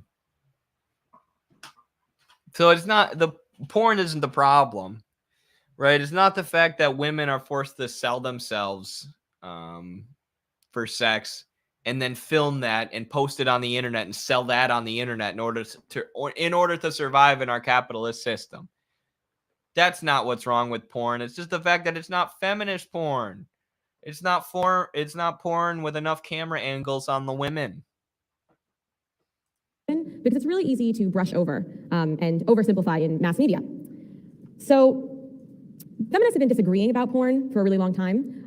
There were very vocal anti-porn feminists, very vocal pro-porn feminists. Feminist porn, woke imperialism. The future looks bright. Right, this is what liberalism has to offer us, folks. This is the liberation that liberalism has to offer us. You'll still be forced to sell yourself into sexual slavery in order to survive in this system, but it'll be feminist sexual slavery, right? We're still going to bomb children for money and to make money for weapons contractors, right? But we're going to slap an LGBTQ flag and a BLM sticker on the bombers when we do it. The future is bright for liberalism, isn't it? And a lot of feminists and academics in between. And the feminist discourse is often not found in this public debate. Feminists are less concerned with, does porn hurt the children, or is porn too explicit, and more concerned with, does this promote violence against women? Why? Why would they not be concerned of whether it hurts children? Does this promote unhealthy sexual attitudes? And just as importantly, does this cater to women's needs in any way, shape, or form? So they're just asking about the form of the porn. They're not even asking about the women who are forced into this industry. They're not anything about that. They're not saying, hey, isn't it messed up that if women have no money, you know, one of the options that they turn to is filming themselves having sex or selling themselves into sex so they can make money and survive? Isn't it messed up that in our system we produce in abundance more than enough for everyone to live comfortably, yet we still force women into pornography and prostitution in order to survive? It's not that the liberal feminists are concerned about. It's that it's the form of the porn. It's that the form of the porn is not feminist enough, that it's a little too violent or whatever. Like, you just, they always miss the root of the issue. Liberal feminism always misses the root of the issue. And it always just comes off as really condescending and like it was produced from the upper middle classes. Sewer rat woke Avenger feminist porn advocates. Objectifying women is harmful to women, yes. Man, exactly. I'm glad you guys agree, okay? I'm glad I didn't get any pushback on this segment. I mean, I'd be okay if I got pushback from it, obviously, but like, is liberal feminism not just completely ridiculous? And to make this segment a little more educational, so you're not just listening to some white dude in a American flag cowboy hat talk to you about feminism. Listen to Proletarian Feminism, Women's Liberation, and the Sex Trade by Revolutionary Left Radio, where they interviewed friend of Midwestern Marx, Bridget O'Quillan, and Esperanza Fonseca about the differences between proletarian feminism, as they describe it, radical feminism, and liberal feminism. And they lay out what the difference between all these ideologies are. And after I listened to this podcast, I understood, oh, that's why I didn't agree with that ethical porn, feminist porn video. That's liberal feminism, right? That's not advocating for any kind of real liberation for women. That's advocating for very surface level changes to the system in order to make upper middle class women feel more comfortable, which is largely what, you know, liberal feminism is. And it completely misses the root of all these issues. You know, the root of the issue in terms of the sex trade is capital. It's the mode of production. It's the capitalist system. Like I said, socialism had abolished prostitution, but everywhere capitalism has gone, prostitution has followed. Because, of course, if you have a market system, a system that's fully commodified where everybody sells commodities to survive, some people are going to turn to selling sex as a commodity. That's always going to happen in a capitalist system. It's inextricable unless you just outright ban it and advocate a lot of resources towards stopping it. But that's often glossed over, right? And unless it's the proletarian feminist like Bridget here, who's really awesome, and you should all go follow. She was with Midwestern Marx for a while, Bridget was. And she left a while back over some disagreements that I don't believe she would have any longer with the Institute. So maybe we should reach out about getting her back on. Note to self. But anyways, awesome stuff. Thanks. Yeah. Bridget's awesome, man. She's awesome. So many people just say things like, I hate feminism. And I say, which one? Great point too, Jenny. Because like, it's also good to not just give in to this like doomer or this, I don't know what you would even call it, like alt-right stuff. That's just basically misogyny disguised as anti-feminism.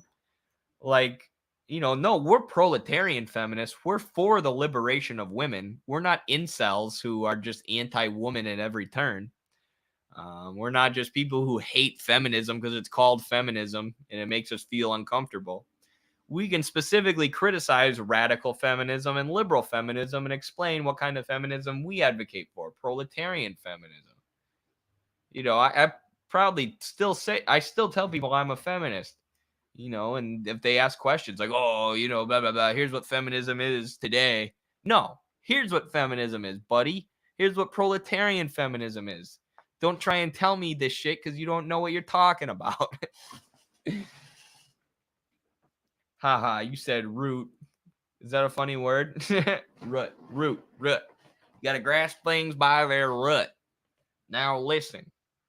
In order to understand the exploitation and all of the human degradation that we see under our system, you need to grasp things by the root. That's what the Union Army and the slaves who fought for it and Abraham Lincoln did during the Civil War. They understood that the root of the issues in the Confederacy was slavery. It was the mode of production itself. Just like our problem under capitalism is capital. It is the relation between wage laborers and capitalists. This is the root of our problems. Now, if we attack our problems at the root, we can do things. We can organize and get systemic change that improves all of our material conditions. However, if we continue to advocate for only surface level change and listen to these silly liberal feminists giving their TED Talks, we're not going to get anywhere. We need to grasp things by the root, just like the American revolutionaries of the past. America. I just realized I missed a huge opportunity at the beginning of this stream. A huge opportunity for an introduction video. Damn it, Smith. I can't believe I forgot this. Actually, it'll probably get copyrighted. Well, please get down on the ground. Oh, this is the end of the movie. Team America World Police. Have people seen that? It's, I mean, as you can tell by the title, Team America World Police, it's a satirization of American imperialism and American exceptionalism and American super patriotism, which is why I think it would have made a perfect introduction for our show today on the 4th of July. But a lot of people think it's a pro-America movie or a really stupid movie because they hear the song America, F yeah. But it's a pretty intelligent critique of, like I said, American exceptionalism.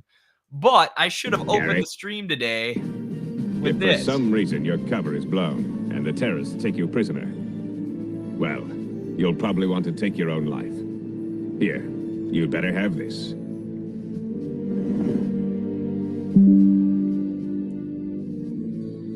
All right, team, that's it. We've got a job to do. Let's go police the world. America, America, fuck yeah! Coming again to save the motherfucking day, yeah, America, fuck yeah! Freedom is the only way, yeah. Terrorists, your game is through, 'cause now you have to answer to America, fuck yeah! So lick my butt and suck on my balls, man. That's what we'll play when the revolution pops off. As all the revolutionaries are seizing power from the neocons and from the oligarchs, we'll say, this is America now, bitches. America, fuck yeah. Overthrowing neocons and getting rid of Joe Biden, America. I have heard of that film. It's worth watching. It's very funny. One of my best friends growing up had the movie, and he thought that song was hilarious because his dad let us watch it. I think his dad was kind of drunk one day, He was like, you guys got to come watch this. We're like in 3rd grade and it's America. Fuck yeah. We're like, America. So I've loved it ever since. And it's one of those things where, like, once you learn the message behind it, you know, once you grow up and realize that they're actually criticizing American imperialism with these puppets, you're like, dang, I like this even more now. What are some other movies like that I didn't see? The Snowpiercer was one. Snowpiercer was a movie that I freaking loved when I was a kid. And then I grew up and I'm like, oh, I love this even more now. Snowpiercer is actually one of my all-time favorite movies ever. Because they don't just, like, what a lot of good anti-capitalist art will do is criticize capitalism, be anti-capitalist, but then also condemn socialism.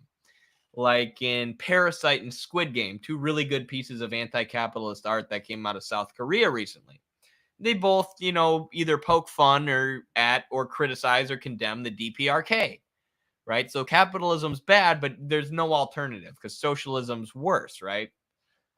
Versus Snowpiercer does actually, huge spoiler alerts, but I can't break. I mean, the movie's old. Should I break down the end of Snowpiercer? Hopefully you've all already seen it. Plug your ears or mute me if you haven't, but it shows that an alternative world is possible. Right. And at the end, the bad guy tries to gaslight the hero into thinking an alternative world isn't possible. And the hero ignores him and that works out in his favor. So, yeah, love Snowpiercer. Watch the show Snowpiercer. Ooh, I forgot they were doing that. Forgot they were doing a show. I will watch it. Now I have to watch it. You got to. It's so good. George W. Bush, the movie. Is that what Team America is? Just ruin it for me, please, Lowell. Sorry, I did already. You ever see RoboCop? One of the best anti-capitalist movies. That's another one. I loved RoboCop growing up. I was like, this movie's awesome. They're just shooting. It's kind of sad, but what a great movie. And then you grow up and you realize that it's a totally anti-capitalist movie. Criticism of the police force and how they work as a violent, suppressive tool of the corporations. Starship Troopers. Actually, Starship Troopers I thought sucked as a kid. I was like, what the hell is this movie? I was like, this isn't like Star Wars at all. This is just bad and corny. And then I grew up and I'm like, oh, it's corny on purpose because it's supposed to be like fascist propaganda at points. And it's a critique of a fascist society where they send people to fight these aliens and they never really tell you how or why the aliens are actually evil. We just got to attack them. And that Starship Troopers also basically predicts 9/11. Which is crazy. There's like a meteor that hits Earth and it kills a lot of people and they blame the aliens for it. And the main character of the movie joins the military because his parents his relatives are killed by the meteor. So it's like, you know, all the people who enlisted in the military after 9/11. But the movie came out before 9/11. Starship Troopers did. Very crazy. That's one of the ones that I want to review with my buddy, the Left of Projector podcast. But next, we're going to be doing Come and See, the famous Soviet World War II film. Joe Paradise, thank you so much for the $5 super chat, Joe. I don't know if I've seen you in the chat before, but thank you so much. I'd say every time we get these, it's the super chats and the Patreon supporters and all that are instrumental to what we're doing here at Midwestern Marks and the funding of our project. People know my phone is on its last legs. It's going to break down soon, sadly. So soon, and very soon, I will need a new phone or an iPad to replace it. I watched Snowpiercer. Nice. Come and See is amazing. Nice. You looking big today, though, homie. Thank you. I've been lifting like crazy lately and taking protein like crazy, which isn't, you know, I wrestle, so when there's a lot of wrestling events going on, you got to watch your weight and wrestle a lot, which does cardio, and you just burn a ton of calories. But it's been fun to lift a lot lately. Come and see is horrifying. I do recommend it. Yeah, that's what I've heard. Come and see. Come and see. It's been on my watch list. Nice. Nokia.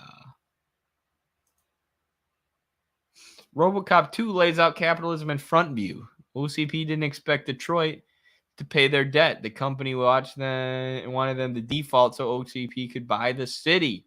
I had to rewatch those because I'm sure they would make more sense to me now, but I've seen all of them. I remember RoboCop 2. They even made more RoboCops after that, didn't they? But I remember enjoying 2. Oh, it's a trilogy. Was the recent RoboCop any good? Because they remade it. Don't forget about Sorry to Bother You either. Boots Riley is the GOAT. He is literally the GOAT. The most anti-cap. Yeah, that's another movie where they don't shit on socialism. It's an anti-capitalist movie where they do say that socialism is possible. Speaking of which, I was talking about playing Team America when the revolution kicks off. When this is way less badass than that, but when me and my buddies were going to caucus for Bernie Sanders, we were playing Boots Riley's song. We got the guillotine. You got the guillotine, you better run. And all the Bernie people were vibing with it. It was awesome. And then the election was stolen from us by corporations, and now we're all communists. So America. Of course the new one isn't any good. I figured, but I had to ask, RJ. I knew it wasn't, but I had to ask still. Why would they allow any anti-capitalist sentiment in modern movies? Was the new Fred Hampton movie any good? I was surprised they even made a movie about Fred Hampton, but I'm sure they just mentioned that he was communist like once and then moved on. Yeah. RoboCop remake was caca. Oh. No miro. Yo no miro la película. Yo no me gusta. Isn't it funny that Modelo's are the #1 beer in America now? I just think that's funny. Bud Light sure shot themselves in the foot. They sure did.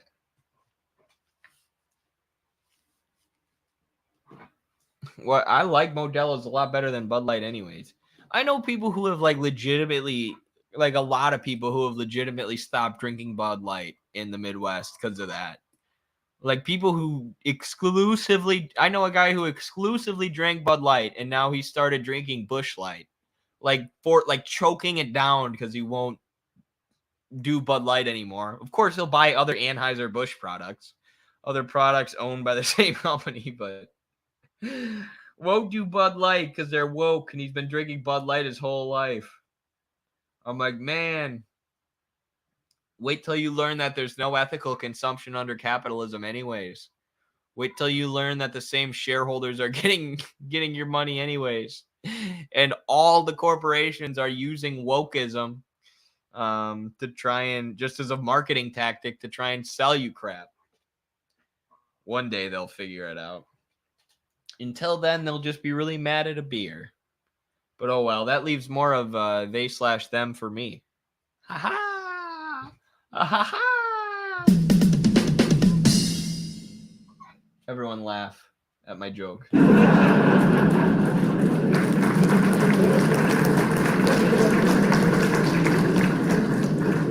Even the craft beers, Anheuser-Busch, literally. Alcohol is bad, okay? True. I love Bud Light. It's pretty good.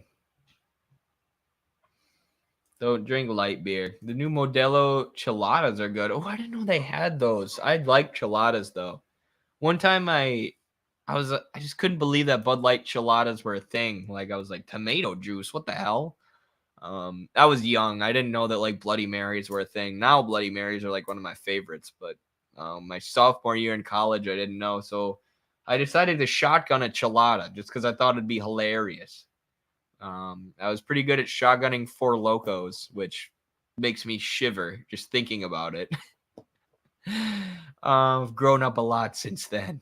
But I decided to shotgun a Chelada just because I thought it would be funny to shotgun something with tomato juice in it. And I did, but I was like, that was kind of good.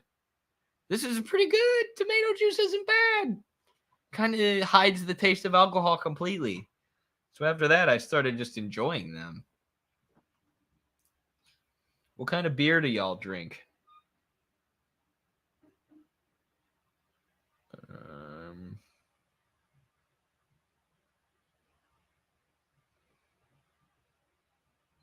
What are you going to clean wounds with without alcohol? True. No beer. Huh, gotcha. IPA for the win. Nice. I do like IPAs. Not to be like that hipster guy, but me and my brother drink them. And they're good and they help you pace yourself. Because they're stronger, right? There's more alcohol percentage in them, but they're harder to drink because they're so thick and like they're just kind of fancy. So you don't want to like pound them. The same way you can pound Busch Lights. So they help me pace myself, which used to be now I don't have a problem with that. I have a couple Modelo's and call it a day on days where I have alcohol, but it used to be a problem for me where I just wanted to get hammered and party. So I like IPAs. Sweetwater 420. That sounds like a cannabis drink or something. Ranch water is really good. One of my good buddies really likes ranch water. Bud Light, I don't drink. Never started. Good. The most healthy amount of alcohol to have is 0. So dirty martini, huh? Darker the better. I don't drink. Mike's Hard Lemonade. Diabetes prevents me from drinking. Well, no shame in that. You'll be healthier than the rest of us. Dark beers. Berliner Kindle. Huh. Four Locos is still around. I remember buying those for college freshmen back when they still had caffeine. Yeah, they took the caffeine out. Thank God. They also have Four Loko seltzers too. I'm like, who's buying these? Who looks at all of the seltzers that they have to offer nowadays? They have Trulies. They have White Claws. They have Bud Light seltzers. Who looks at all of these options and goes, or they have High Noons? High Noons are amazing. Who looks at all these options and goes, what I need is the Four Loko seltzer. I'm sure that's made with good ingredients. But that was me. That was 20-year-old me. Like, these Four Locos are good. I'll drink these forever.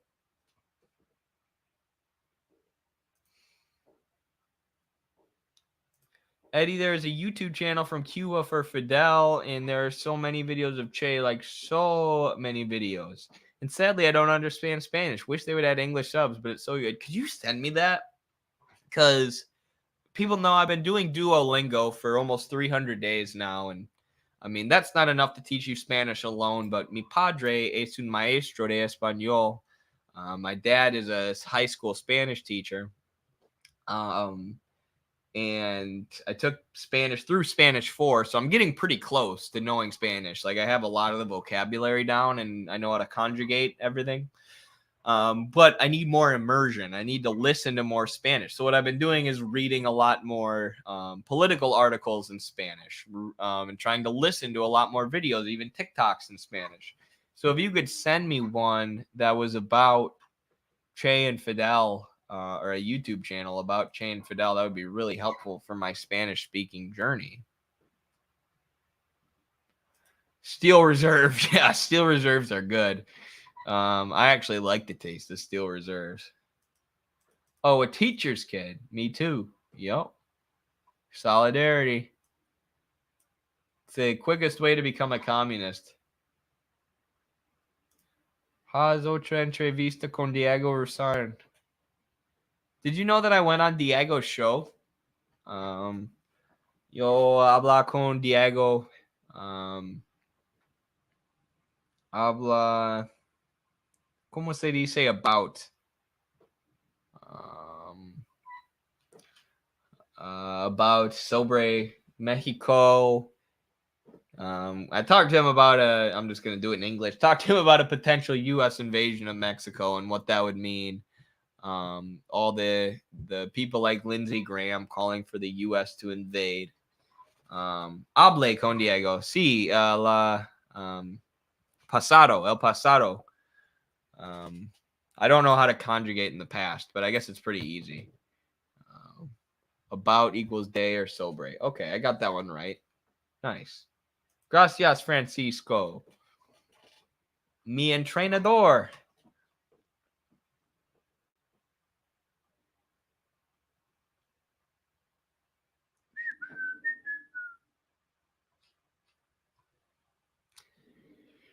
Oof.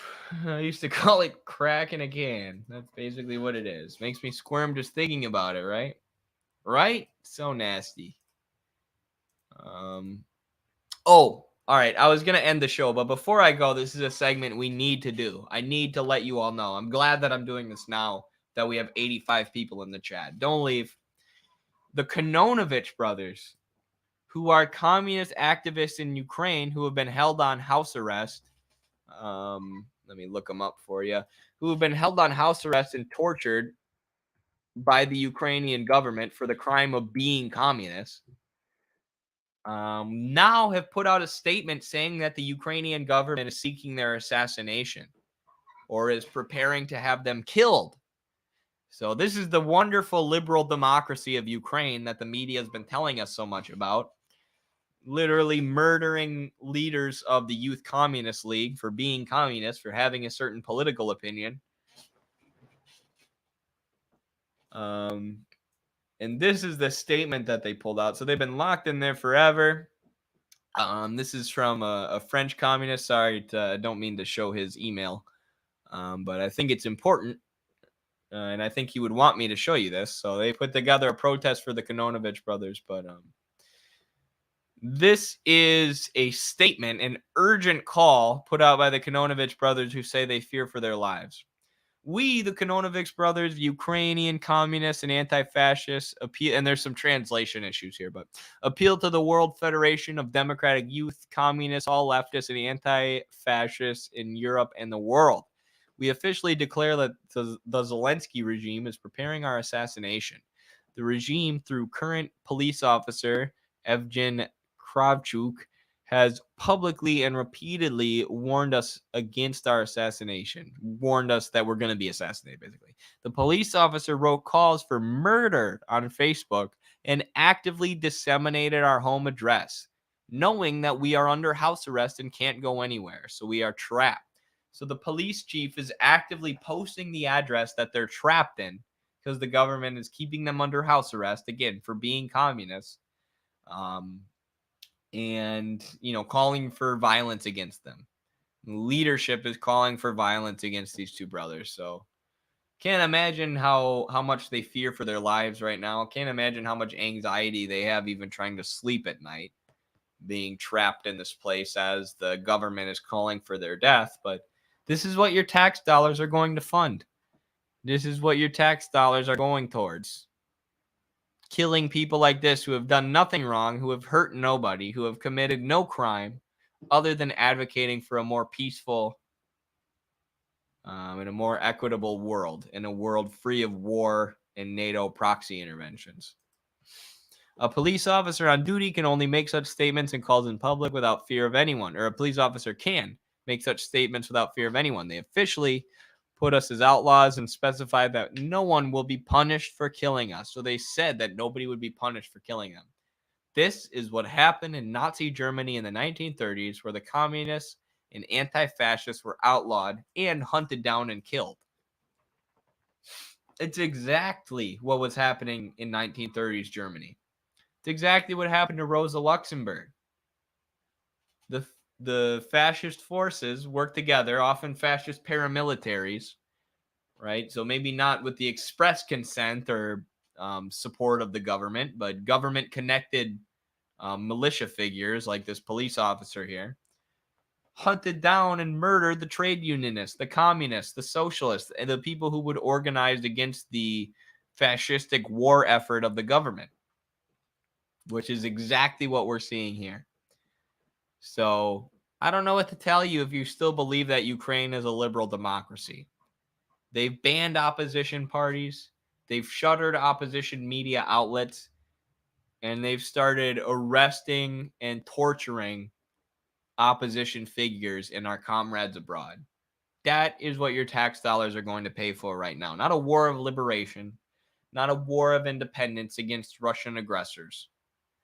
No, it's funding a fascistic U.S. puppet state who they're using to wage a murderous proxy war against Russia, where the Ukrainian people are being used as cannon fodder. And anybody who speaks out against it is imprisoned, suppressed, tortured, or assassinated. This wouldn't be the first assassination either. So, solidarity with the Kononovich brothers. Please, please, please, if you take anything from this stream, share the story of the Kononovich brothers. Talk about it. Build solidarity around them. Let's get a public outcry about this. I made a TikTok about it earlier if you want to share that. It's just disgusting. And my heart breaks for these people and their family. And, you know, my best friend in the whole world is my brother. And yeah, losing him or the thought of being locked up by him. Like, if I was in that situation, I would be more worried about my brother than I would be worried about myself. You know, and it's almost like it's almost a good thing that they're in the situation together so they have each other to lean on. But it's still just so sick what they're trying to do to these people. So anyone in the Midwestern Marx chat automatically goes on the CIA and Mossad watch list. Yes, absolutely. Here's my video about the Kononovich brothers are two activists who have been placed on house arrest and tortured by the Ukrainian government for over a year now for the crime of being communists. As a part of Ukraine's effort to silence all opposition, which has included banning opposition parties and shuttering any media outlets that are critical of the NATO-backed Zelensky regime. And now the Kononovich brothers have put out a statement saying that they believe the government is seeking their death or preparing to assassinate them. This comes after a Ukrainian police chief posted their addresses on Facebook and called for violence against them. And of course, with them being on house arrest, there's no way for them to flee to safety. This is the kind of repressive government that American tax dollars are going to fund in Ukraine. Our tax money is literally being used to torture and imprison our comrades. Solidarity with the Kononovich brothers, free them now, and stop using my tax money to torture people like this. The Kononovich... Look at these comments. TikTok is more filled with Ukrainian bots than Twitter. The Kremlin will be a crater soon. Yeah, sure it will, Michael. Of course you're pro-Russian. We shouldn't massacre people because of their political ideology. This guy, I knew you were pro-Russian. I knew you were a Putin supporter. Anyway, solidarity with the Kononovich brothers. Share their story. Let's get it out there. I'm about to go respond to these comments and use it as a way to boost that video in the algorithm.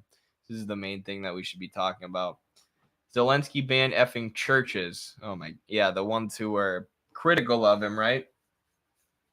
What a wonderful liberal democracy, protecting freedom of press and freedom of religion at every turn. Anyways, that's all I got tonight, y'all. I have another video about Crimea from Kings and Generals that we'll react to at some point. Another one of their videos that was written by Turgut Gambar, NED employee. But yeah, I hope you enjoyed the stream. Thank you for spending your 4th of July night with me. I hope I can make it a little more entertaining for you. I don't even know what to shout out. We got a whole bunch of stuff coming up. Tomorrow will be Noah's Basics of Marxism class. That was postponed from today because of the holiday. So yeah, patreon.com/MidwesternMarks. Otherwise, you can become a YouTube member and you get all sorts of cool perks there. Of course, you get a copy of Carlos's ebook, The Purity Fetish and the Crisis of Western Marxism. Great book that you get for just $10 if you become a member or a patron. Get to join our Discord. In our Discord, and you get to join our Discord even if you become a $1 patron, and you can stay in there for life. We'll never kick you out.